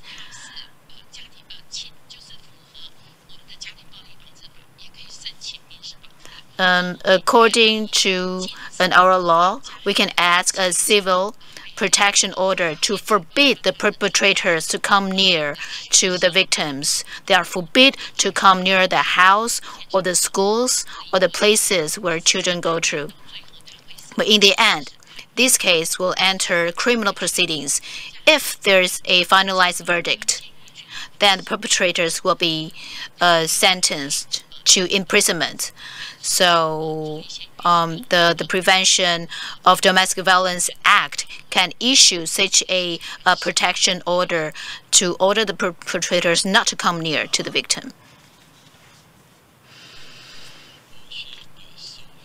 Okay, so when sexual exploitative victims are students and when they are not considered to be fit to study in the nearby schools, they will be placed. There are 3 transit schools or midway schools in New Taipei City, in Eastern Taiwan, and in Southern Taiwan, so that sexually exploited children can enter these 3 schools, which provide elementary to high school education, so they can still receive education and graduate from the schools, so that they can get enough diploma or certificates, even though they are sexually exploitation victims.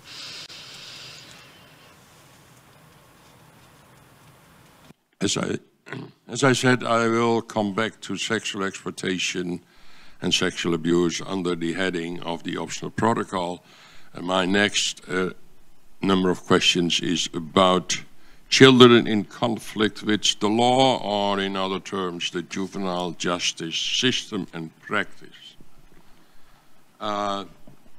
So, first, I'd like to express my appreciation for the fact that you have abolished the concept of status offenses, and as you said, they are now considered as children, youth at risk, and they will get very specific forms of protection if necessary, and that children between the age of 7 and 12 who commit a crime are not treated under the criminal law anymore. The minimum age is 14, and there is a very specific category of 12 and 13-year-olds when they commit a crime or an offense.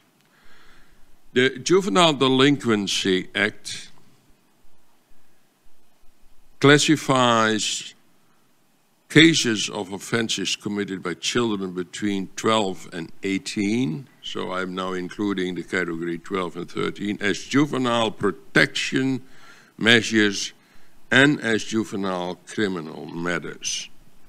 According to the pictogram, I think, in your list of issues, there is an interesting scheme of how the case goes through the juvenile justice system. And according to that particular pictogram, cases are subject to pre-trial investigation and trial in order to decide whether the alleged offense has been committed and whether to render protective measures. If not, then there are 2 options.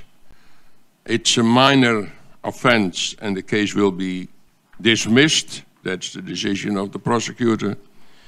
Or the case will be transferred to the prosecutor by the police. Protective measures can be a warning, probation, or placement in a welfare or cultivation institute, or a correction institute for reformatory education. This measure is deprivation of liberty and should be a measure of last resort. And I'm now still talking about the cases that by the juvenile court are considered to be, and it's about children aged 12 to 18 who commit an offense. There is the road of child protection, which may end into placement in a correctional reformatory institution. So the question is whether is the decision to follow the child protection line ending ultimately as a possibility, by the way, not for all cases, in the placement in an institution, whether that decision by the court has been taken after the full process of assessing whether that particular child has committed the offense he or she has been charged with by the prosecutor. Secondly, by lack of information from the particular scheme, is the placement in the institute that I mentioned for an indefinite period or not?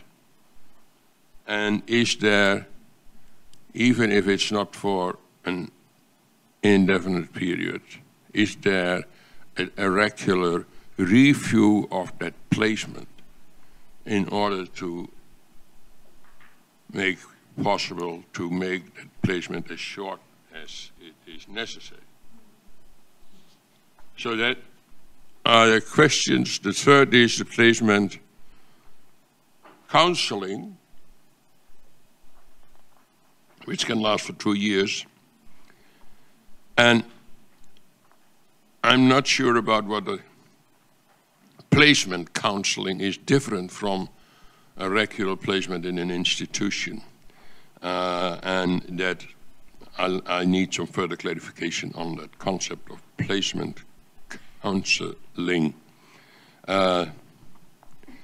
And finally, to end the questions with a positive note, I very much appreciate detailed and clear answers to the question on legal aid. And it is important that children that are qualified as, that the case of children is qualified as a protection case and a criminal case, they do both receive the same legal aid under the same conditions. So that was the question on that particular scheme of a case 12 to 18 that goes into the juvenile justice system to the juvenile court. And there are two roads. The one is the child protection road, and the question is on that particular road and the possibility of placing children in correctional facilities.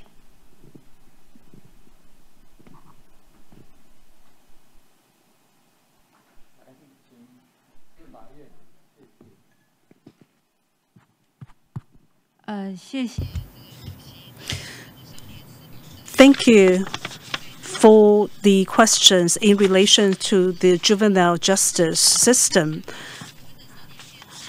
According to the Juvenile Delinquency Act, in 1997, there was already a huge amendment. So the purpose of the act is to facilitate sound development of juveniles. Before the amendment, the act aimed to keep social order when dealing with juvenile delinquent behaviors. So for children aged between under 18 or age between 14 to 18, the prosecutor will investigate whether or not the child has committed the offense, and then the juvenile court judge will determine the sentence. But now, the Juvenile Delinquency Act aims to use the overall framework to help juveniles to prevent themselves from being implicated in these law-breaking behaviors. Therefore, I think the Act actually tries to provide more protection for juveniles. And how do we fulfill this purpose? And for those aged between 12 and 18, the police or anyone can report these offenses to the authorities. In some cases, if these cases are not dealt with the juvenile courts and dealt with by the regular court, it's a violation of the Act. So the juvenile court first must understand why the juvenile engaged in that offense or behavior. That is why the juvenile court judges must be trained. They are also investigators as well as counselors. These people are there to find out why juveniles engage in such behaviors. Perhaps they have dropped out of schools. Perhaps they have difficulties getting along with classmates in schools or family members. So the assessment will involve a number of professionals. And then the investigator will make proposals or recommendations to the judge. If it's determined to be a minor case, there will be no trials. The juvenile justice proceedings will not take place. Protective measures will be taken. More counseling assistance will be provided for the juveniles in question. Maybe parental education will be involved. For the schools, there will be 3 tiers of counseling provided as well. And now, we also have a policy coordination platform in the government to put together resources needed to protect these juveniles. So the judge will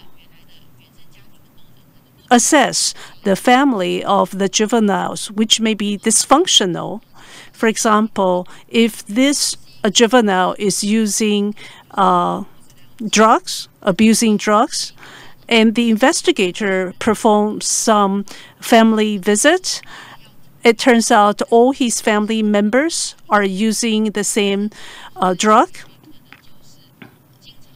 And in schools, maybe the child is mingling with adults selling these drugs. In this case, the judge will decide to remove the child from the family and move him to a placement institution. So these are the considerations for the judge to take into account. Therefore, these placement counseling arrangements will involve the identification of the cause of the problematic behavior of the juveniles. And according to the Juvenile Delinquency Act, the placement will last for 2 months to 2 years. In the process, the investigator will assess if it's necessary to terminate or extend the placement. Again, with extension, it can last for an additional 2 years. The purpose is to remove the adverse impact on the juvenile's life in his family or schools so that he will not continuously be impacted by those bad influences. Therefore, the juvenile court, as you said, will give protective measures to 12 to 13-year-olds. However, I have to emphasize the juvenile court is not a court of criminal proceedings. The juvenile court exists to solve problems. So for 12 and 13-year-olds, the juvenile court focuses on identifying the root cause of their problematic behaviors, and then they will see if resources from the MOE, the MOL, or the MOJ should be devoted to help the juveniles. As for the correctional institution, again, is the last resort. It is only when other means have been exhausted when the juvenile court will send the child to the correctional institution. As the MOJ representative just said, there are 4 reform schools for juveniles. And for juveniles sent to correctional institutions, they will also receive counseling services from the MOE and other ministries. As far as I know, the MOJ is also working with the MOE to revise the guidelines for sending juveniles to correctional institutions. Hopefully, the efforts will help these juveniles to have sound development, not just to prevent them from breaking the law. I'll end here. Thank you.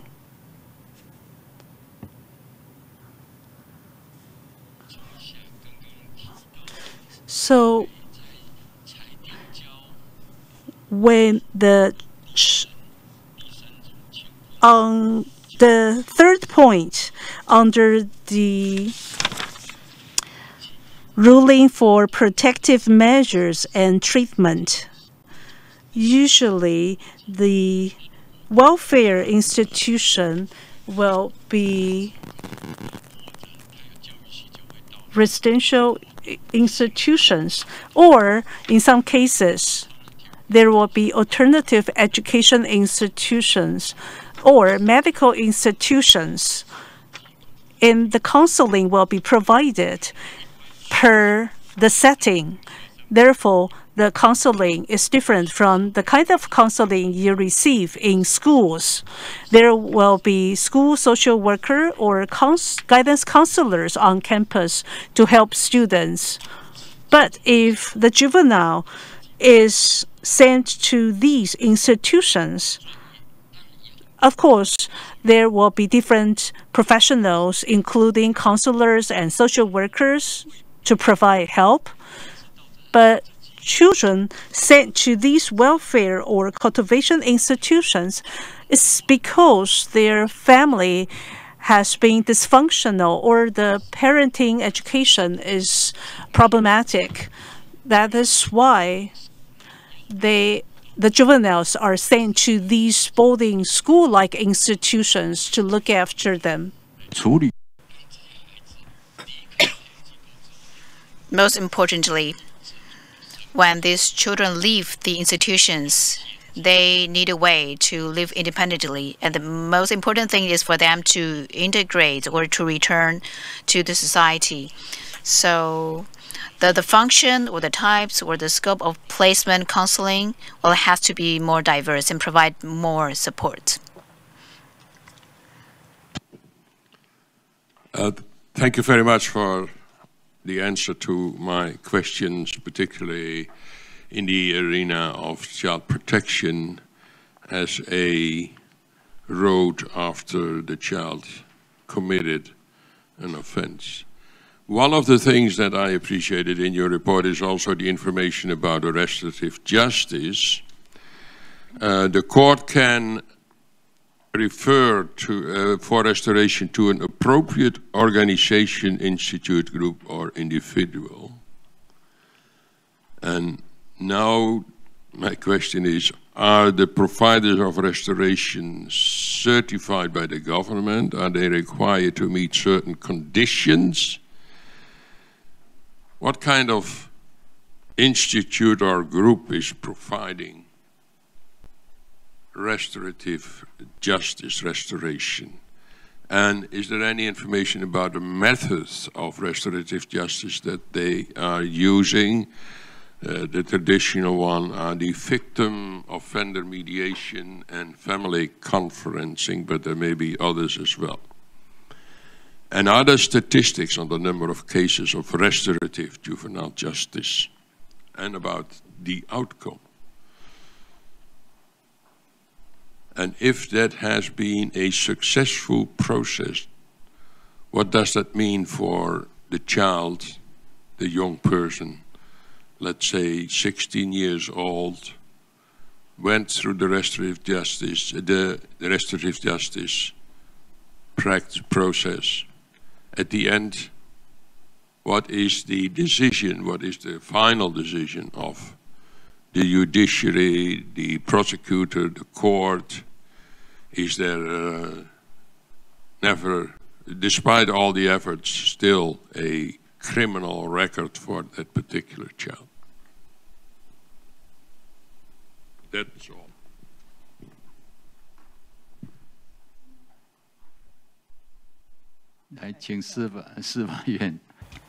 Judicial Yuan.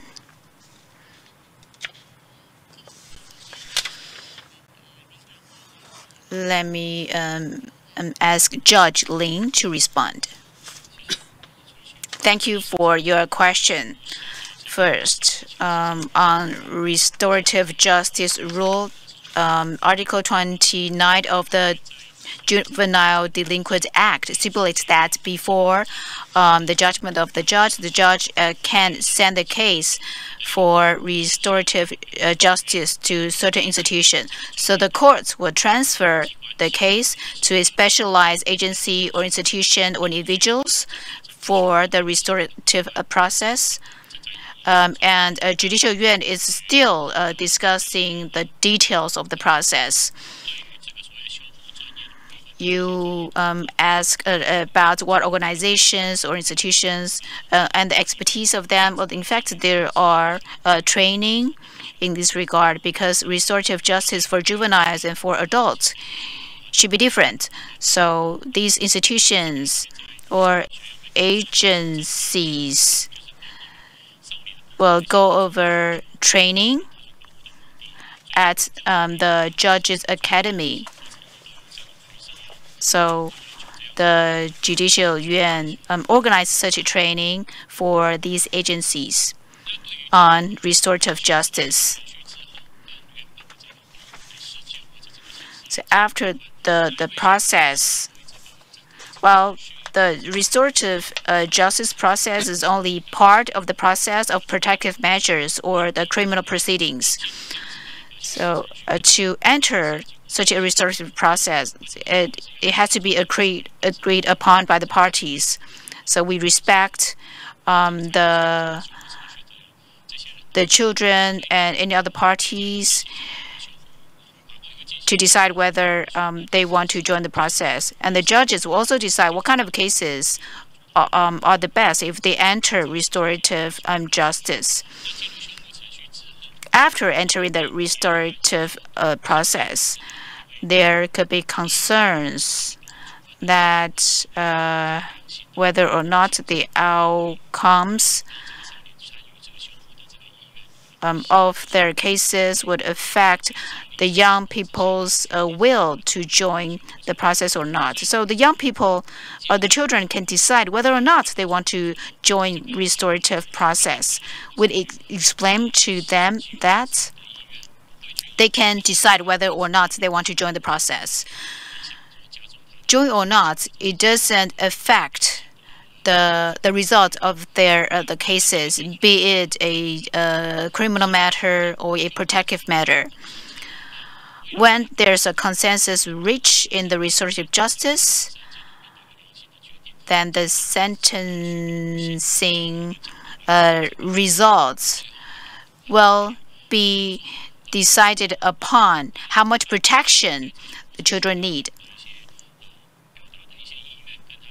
In the restorative process, children may express their opinions.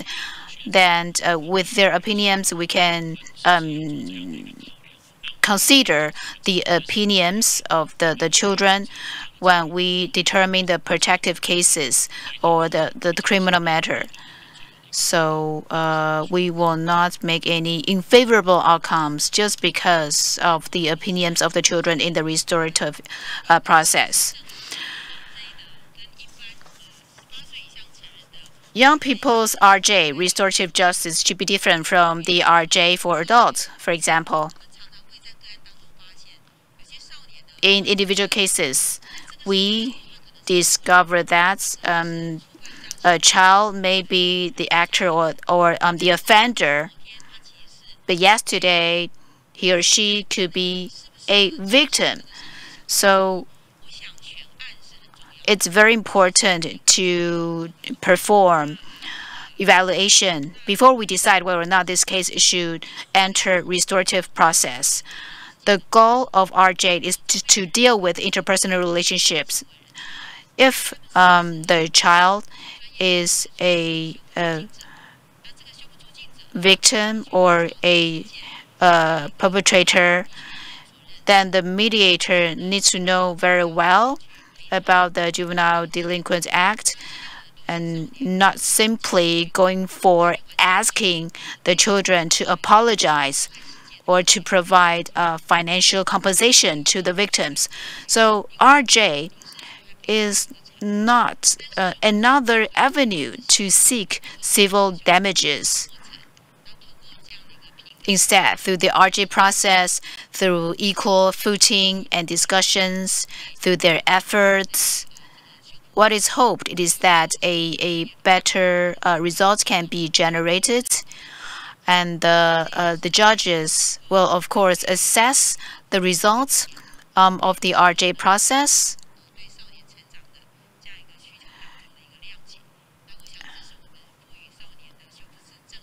The RJ for young people, therefore, has a different function compared to the RJ for adults.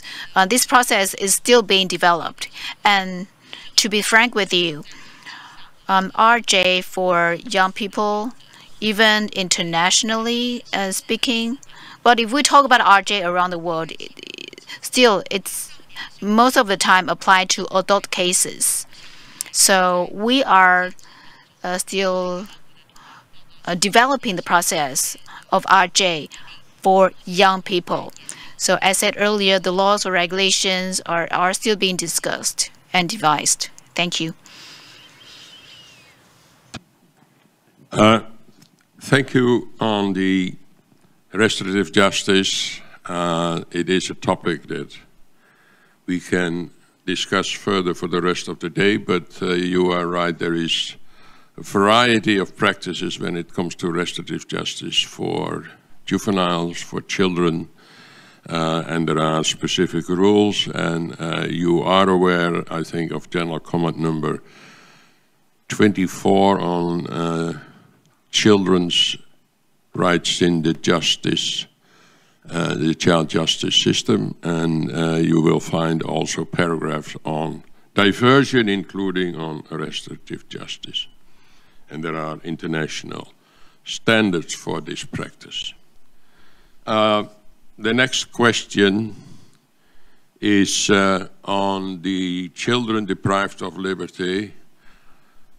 I don't know to tell you that it is a measure of last resort, but I want to talk about the practice of deprivation of liberty, and more specifically Article 37, tells you that the child detained and deprived of liberty has the right to stay in touch with the family. And the question is there a regulation in your country on the contact between the child deprived of liberty and the parents? And is there in that rule, for instance, a recommendation for the judge to place a child who has to be deprived of liberty as close as possible to the family home, facilitating contact with the family? There is a detention letter that is sent by the judge to the center where the child will be placed. It's a very peculiar part of the system, I think, at least in my view, but I'm very curious what is the content of that letter. But the question is there any particular suggestion, recommendation of the judge regarding the contact with the family?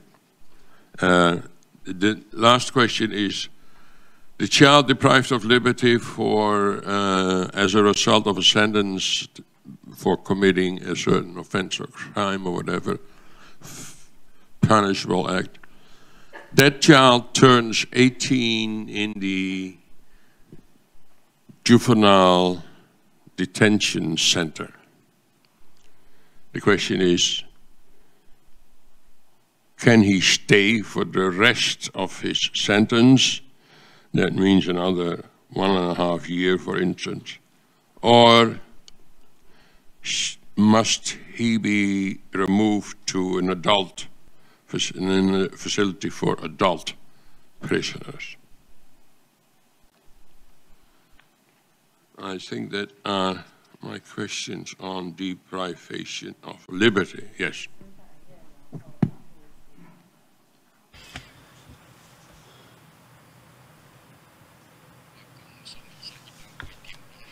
Okay, so first on general measures, and then the contact of family in such cases will also be answered. Thank you, Mr. Chair, for your question on placements decided by juvenile courts. Children's liberty is restrained when they are put into juvenile detention center. You speak of CRC Article 37. This is a provision that juvenile judges have to abide by. So this kind of center is the last resort. In the Juvenile Delinquent Court, Article 26, it states that detention is the last resort. Only in some circumstances, for example, when children leave home, they are discovered by the police officers and they have violated the law, then they are sent to the juvenile court by the police officers at midnight. If the court is not able to reach out to the family, the courts need to notify the Bureau of Social Affairs and ask social workers to accompany the children when the police officers interview them, and they have to be notified their rights, including their right to counselor.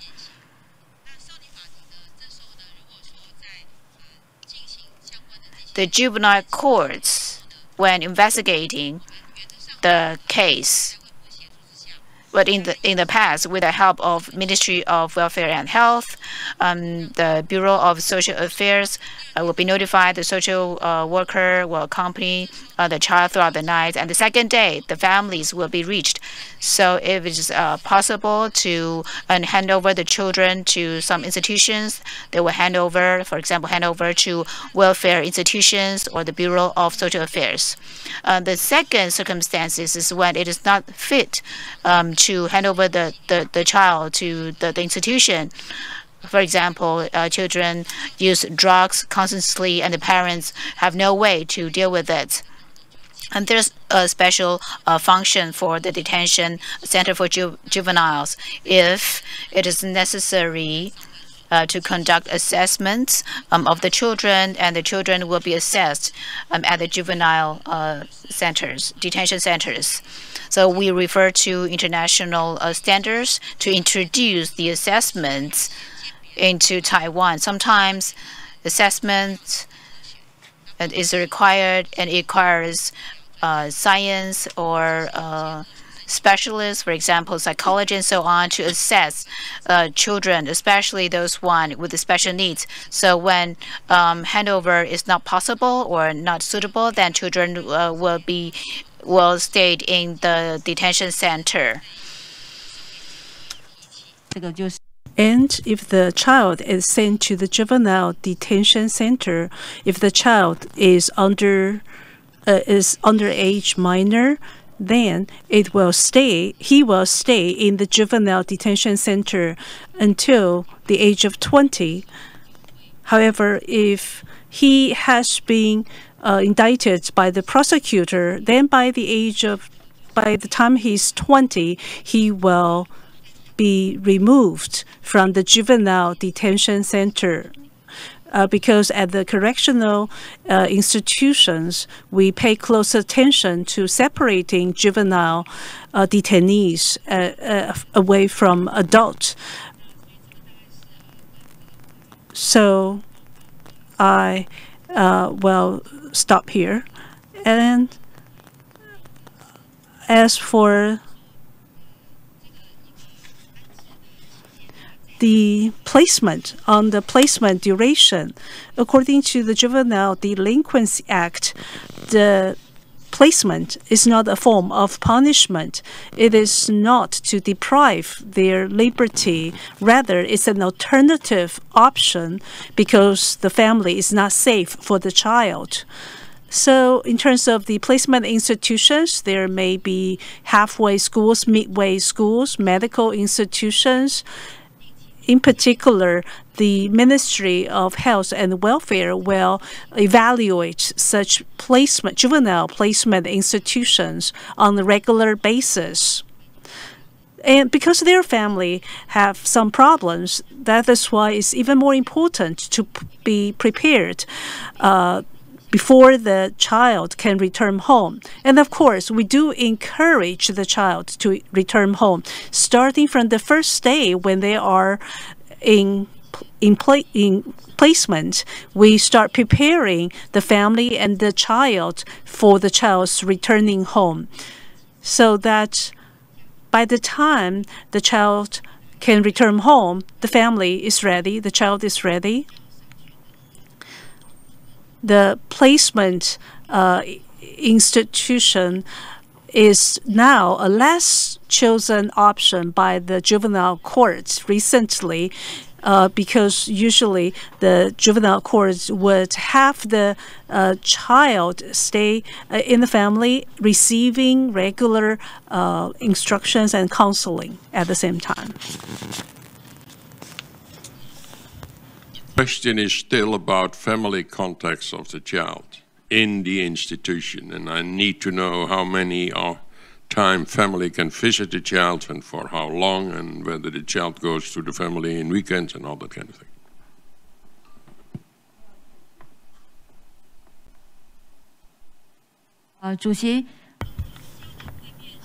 Well, there are no restrictions as to the number of visits between the child and the parents.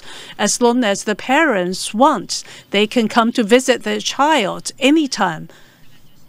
But if it's in a correctional institution, then we have to see how the correctional institution's rules and policies provide for that. But in general, when the child is in placement institutions, there are no restrictions as to the meeting between the child and his family. Maybe the minister can ask the correctional institutions representative to reply. Okay. As for the juveniles in the reform schools, again, the family members can come to visit them anytime. For each meeting, 30 minutes, but it can be extended. And on special occasions, they can also come for extended meetings with the child. Again, we try to create a very friendly, relaxing environment for such meetings. Unless the safety and order of the institution may be jeopardized, otherwise we will not interfere in such meetings between the child and their family members.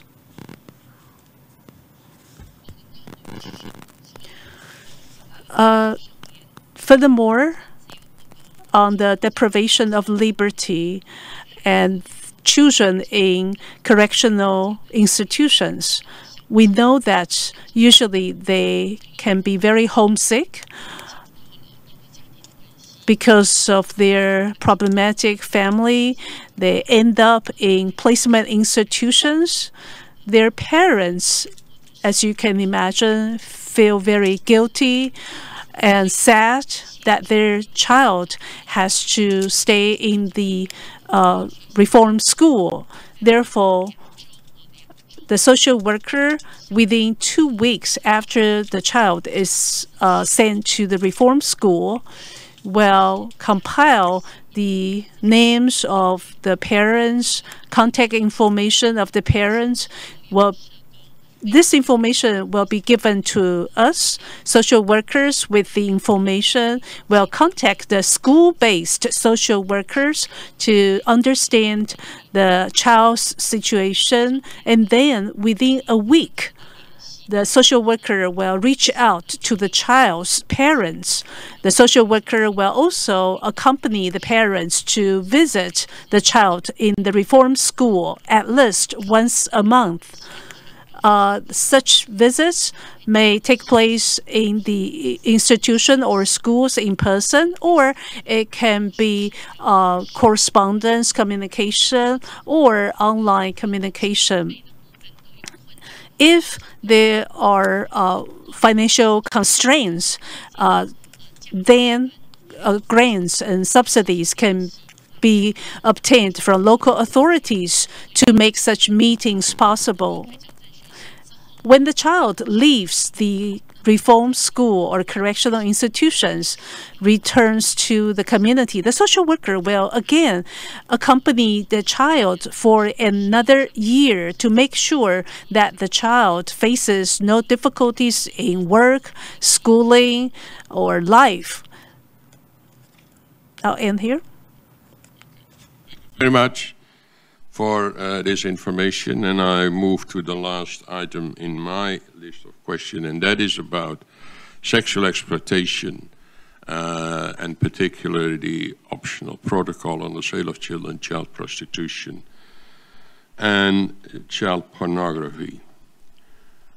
By the way, those terms have lost their role in the communication about a topic that usually talking when it's on child pornography, child sexual abuse materials, child sexual exploitation materials. But anyway, the first question is the OPSC's status in the legal system of Taiwan. The information is that you have incorporated all the provisions of the OPSC into your national laws, but the question is whether there is not a approval by Parliament or an adoption by Parliament of the two optional protocols. The other is on the children involved in armed conflicts, but I'll focus on the OPSC. And that is the first question. Why it was not adopted by Parliament together with an implementation act that follows the provision in the optional protocol. The first question is about the definition of child pornography. It is any representation by whatever means of a child engaged in real or simulated explicit sexual activities or any other representation of the sexual parts of the child, primarily for sexual purposes. There is a lot of material, as you most likely are aware of, online and offline, including drawings, virtual representation, depicting children or persons appearing to be children involved in sexually explicit conduct.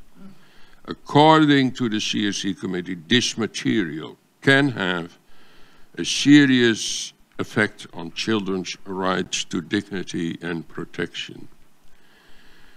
There are guidelines on the implementation of the OPSC that I want to at least draw your attention to. If you talk about incorporation of the OPSC, then the implementation guidelines are very important. But in those guidelines, the committee recommended states parties to include this kind of material, that is material that presents a non-existing child, a virtual child, the drawings and other forms of expression, to include them in the provisions that criminalize sexual abusive material. So the question, in very concrete terms, in light of the incorporation of the OPSC provisions, does the Prevention Act on Sexual Exploitation, Sexual Abuse criminalize the production, distribution of sexual abusive materials, and does that include virtual images of non-existing children? The second question is, does the Prevention Act criminalize the possession of sexual abusive materials? And when it comes to the Prevention Act, does the Act include a provision on extraterritorial jurisdiction? That is the lawyers speak. What it means is simple. Can the prosecutor in Taiwan prosecute a Taiwanese man who committed an act that is a crime under the optional protocol in the sphere of child prostitution or child pornography? When he returns to the country, can he be prosecuted by the authority here in Taiwan for a crime that he did not commit in Taiwan but outside of Taiwan? So more generally, because there are other issues on the incorporation of the OPSC into your national law, but those are the two I like to raise.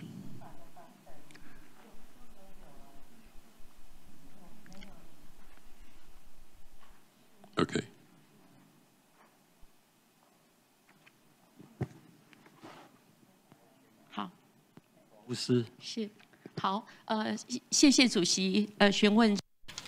Thank you for your questions on optional protocols.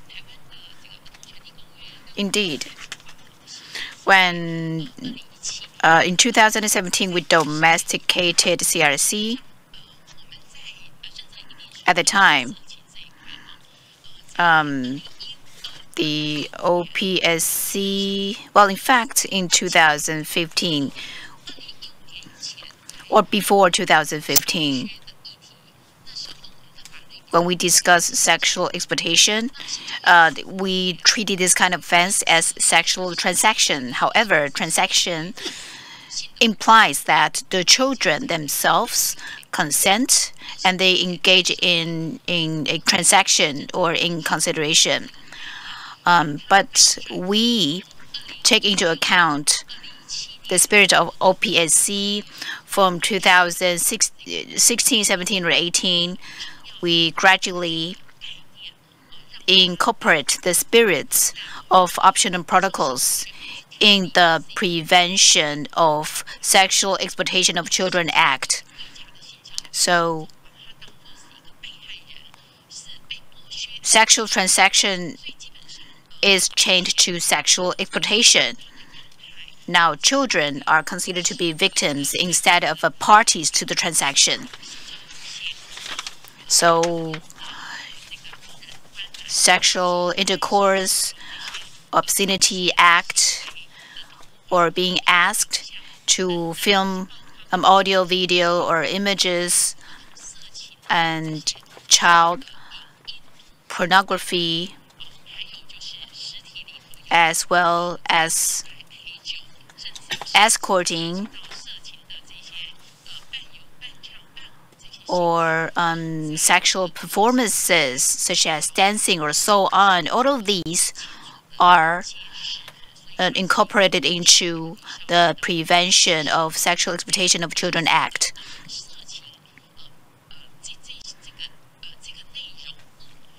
Child pornography materials are also incorporated in the Sexual Exploitation Act, meaning that possession of child pornography is a crime subject to criminal liabilities and punishments. In order to prevent these offenses, we require high schools and schools who are below high schools to organize education and classes on sexual exploitation, so that students have a better understanding of sexual exploitation, know better about online safety,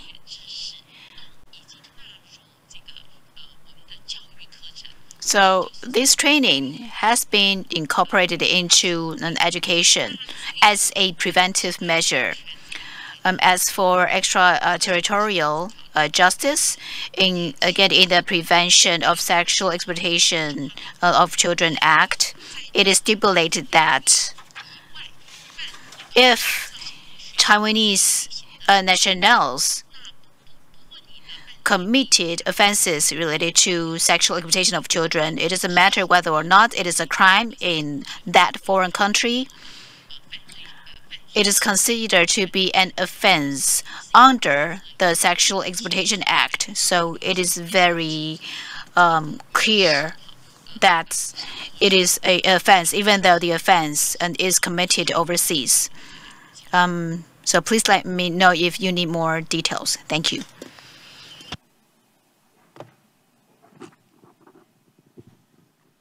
There is a follow-up question to the extraterritorial jurisdiction, because you raised a well-known problem that is what is known as double criminality, meaning as a Taiwanese, to stay with that example, you commit a crime, you commit an act that according to the law of Taiwan is a crime in the area of child prostitution or child pornography.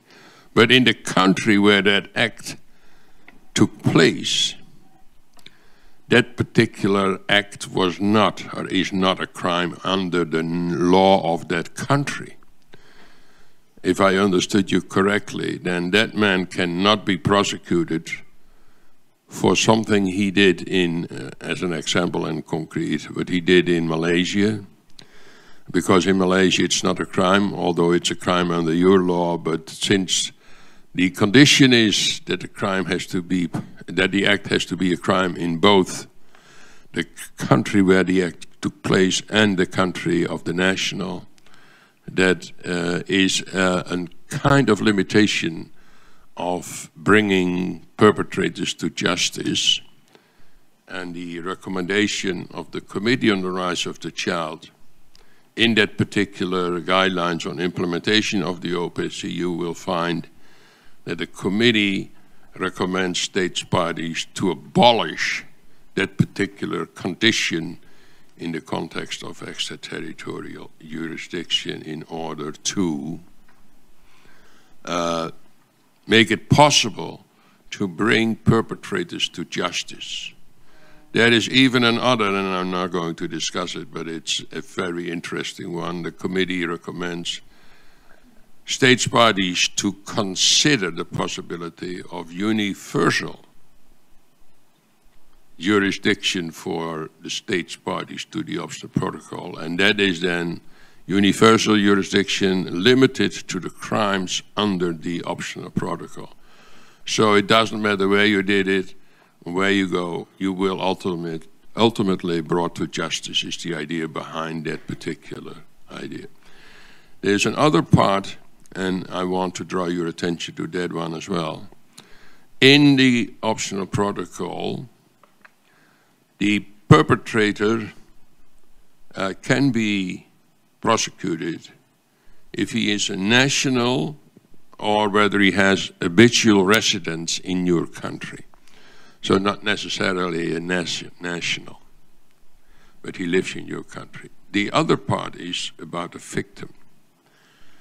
Extraterritorial jurisdiction allows you to prosecute the perpetrator if the perpetrator has abused, exploited sexually a child with the Taiwanese nationality, but not if the child is an habitual resident in your country. The committee has recommended to add to the conditions that the prosecution is also possible if the child victim has an habitual residence in your country and is not a national.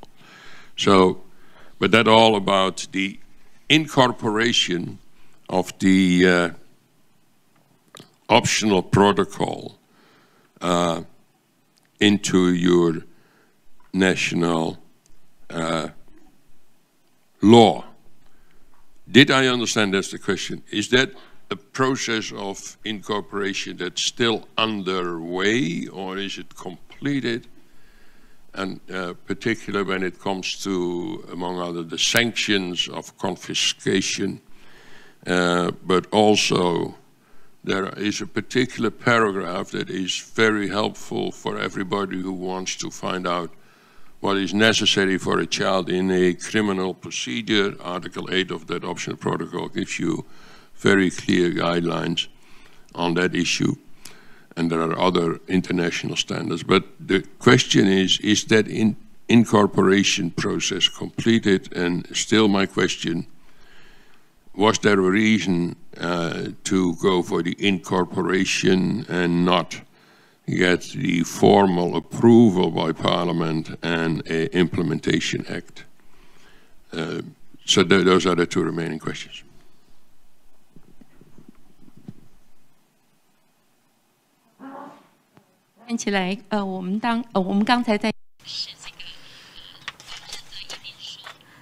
Earlier, we mentioned that optional protocols in Taiwan have not been incorporated into domestic laws. However, for OPSC, well, in fact, we have a dedicated legislation, the Prevention of Sexual Exploitation of Children Act. We have that in Taiwan. If a Taiwanese national commits such an offense in Malaysia and sexual exploitation against children is not an offense in Malaysia, or Malaysia is not a party to OPSC, when a Taiwanese national commits sexual exploitation against children in Malaysia, well, is that considered to be an offense in Taiwan? The answer is yes, because our law states that as long as Taiwanese nationals commit offenses elsewhere and they commit sexual exploitation of children, regardless of whether the local law stipulates such an act as an offense, this act is or this action, it is still subject to criminal liability. As for in a case when foreign nationals commit sexual exploitation of a resident children resident child, is that an offense? Currently, that kind of case is not included in the Sexual Exploitation Act. Now,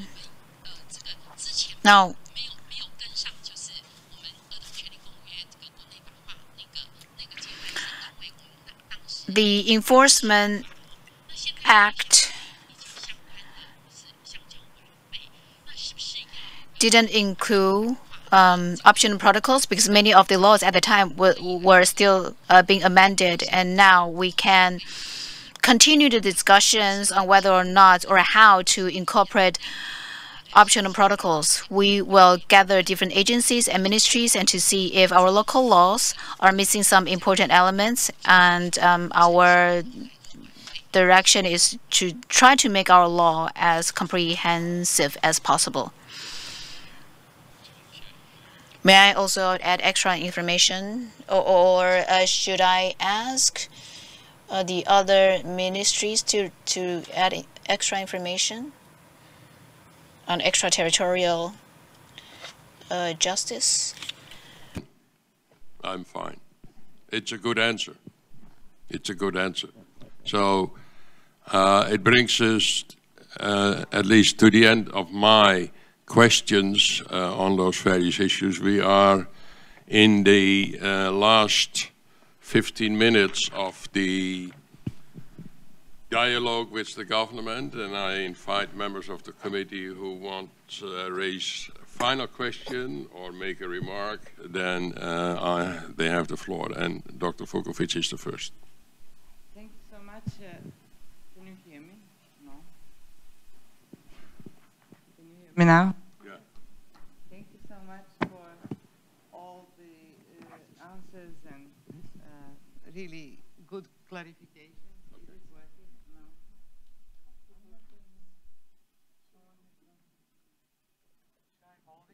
Test. I'm going to hold it like this. I just have a small follow-up question to actually more remark than question with regards to the optional protocol on the sale of children, child prostitution and child pornography. Because the problem with the incorporation or not of the optional protocol cannot be solved by law which is only on the prevention of sexual exploitation, because this protocol is not only about sexual exploitation. This protocol is also about the sale of children, which it includes sale of organs, and it's also on other forms of exploitation.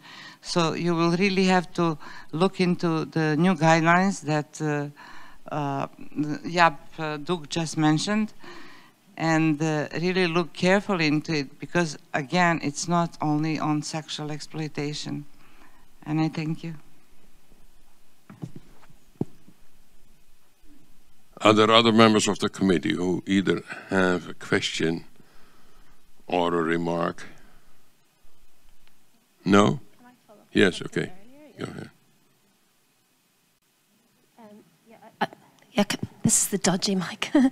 Can I follow up just earlier in my question about punishment? Sorry, I'm back to education, and I've just been thinking and reading. And it's this definition that a teacher will be disciplined if the physical or emotional abuse is severe. And I think I'm struggling with that, because my interpretation is that any physical or psychological abuse is severe and a teacher should be published. So I think I want some guidance on what that means. What does severe mean before a teacher would be disciplined?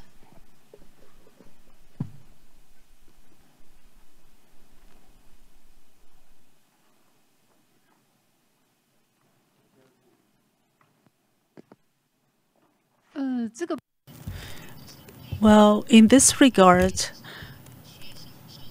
it depends on how severely the child has been hurt or injured. For example, because of the maltreatment or inappropriate discipline by the teacher, the child may have may behave differently from what he or she used to be. For example, he sometimes has spurts of panic. He has difficulty eating, sleeping. He is very depressed or suddenly screaming. If such behavior occurs, then the teachers, classmates, or parents detecting such signs can present them as evidence. If a teacher has been complained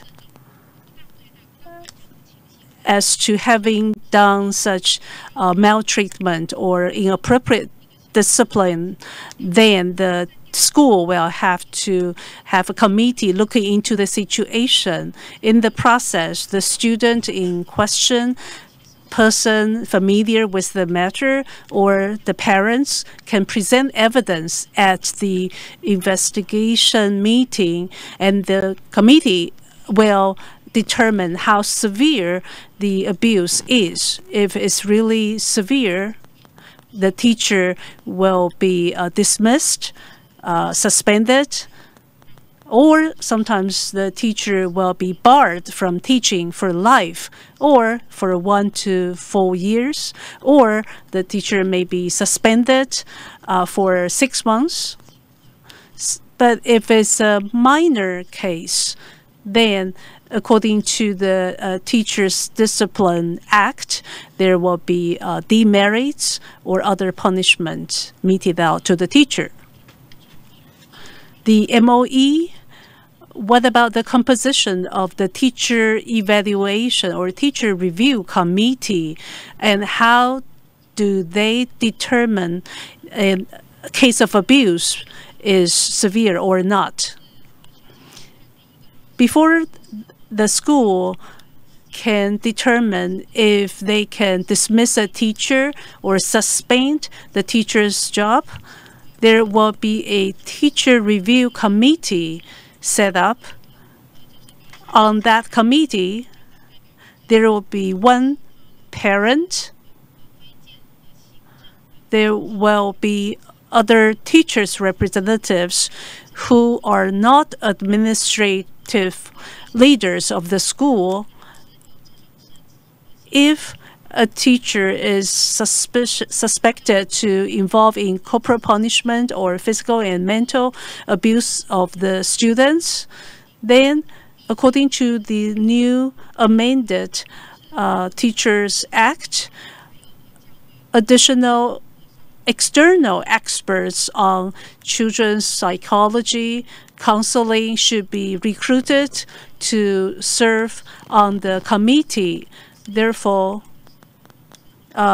for private schools, the directors can also sit on the committee, but the number of directors on the committee must be less than 50% of the committee members.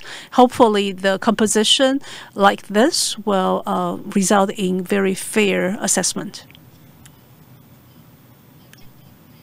As for the Teachers Review Committee, in the process of investigation, we are also discussing during the investigation, can we involve the child? Our children's representatives also advocate that they should be admitted to the Teachers Review Committee to express their views. However, we are still reviewing if this is a feasible proposal. However, during the investigation stage, the child victim can ask for a assistant ad litem, which may be a child's representative, to join the committee. So in the process, we do try to allow the students to have a say expressing their views in the review process. About the involvement of children, but to clarify, if a teacher was to be verbally abusive to a child, but the child suffers no lasting damage, that's not considered severe. I'm thinking, some children will react really badly, some children may not, but it's not the consequence for the child, it's the act of being abusive that should be prohibited.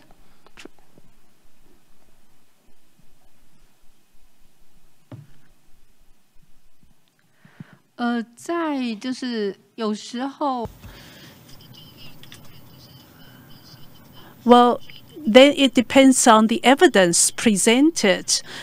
In practice, usually the parents would take their child to seek counseling, and the medical professionals will proffer a report indicating when the child may have experienced severe stress. That is why they are showing signs of PTSD.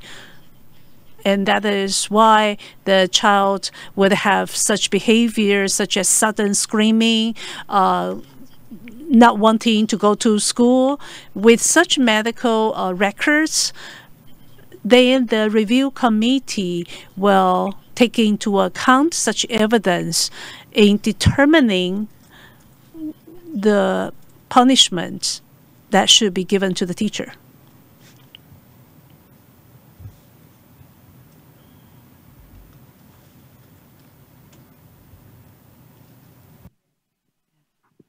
Yes? YAF's working well. Thank you. Just a little bit of clarification. It seems to us that somehow there is a presumption of guilt when it comes to any kind of violence which comes from a teacher. So the proof, actually the burden of proof is on the child. And a mere fact that the teacher is violent in his language or in his acts is actually what matters. It doesn't matter how the child reacts at all. The child can react nicely or not, but why involving children at all? I'm saying the mere fact that the teacher is, and this is why actually there is a need for a very good definition of corporal punishment and also on violence. And as I indicated yesterday, definition is there in the general comment number 8, and it's very clear, and it doesn't matter whether the child is hurt or not and what parents want or not. No, it's only about what the teacher has done. This is how we understand it. That's what I was asking. I need my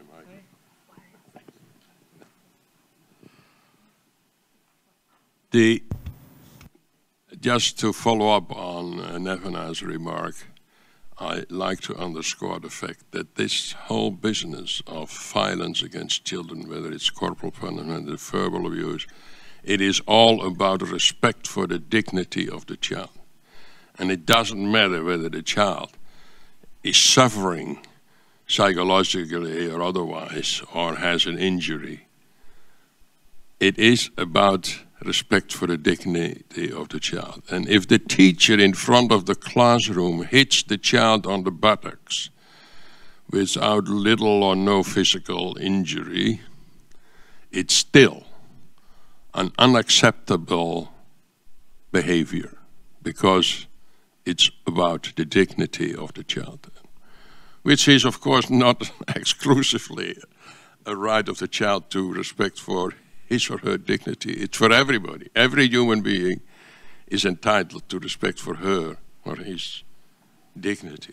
And that is what we have to keep in mind when we work with or for children, that the dignity is to be respected and protected, and that includes, among other things, that a child should be listened to, that a child should be play a role whenever there is an issue that is concerning the child. So anyway,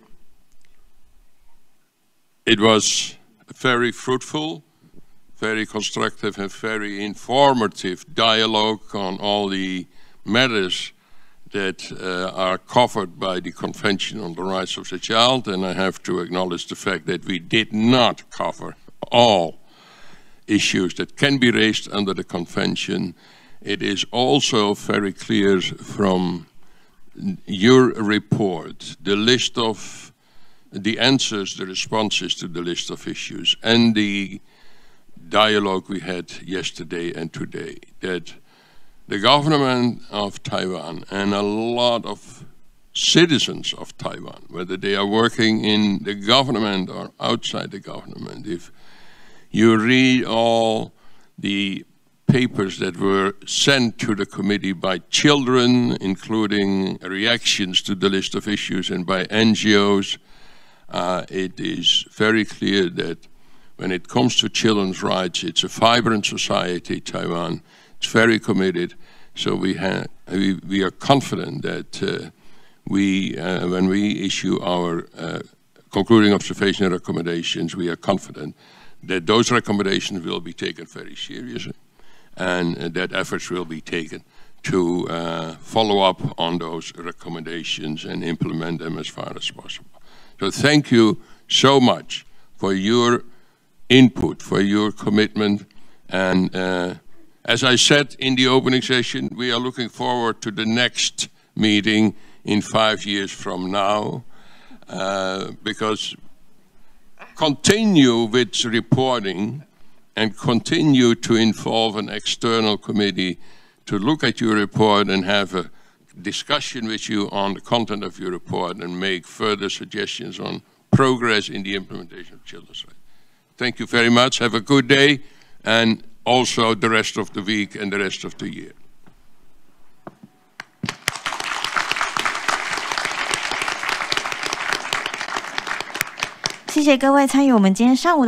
Thank you very much for your participation. Again, we have prepared lunch boxes on the 4th floor.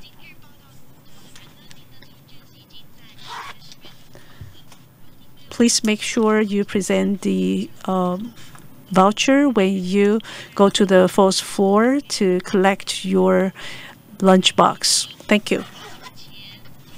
携带您的随身物品，并归还口译设备与识别证，不要遗留任何的物品在我们的现场。我们在场外也提供国家报告的本文、附件、问题回复清单的纸本资料，也欢迎各位可以踊跃的索取，以便我们在准备回答问题的时候可以使用。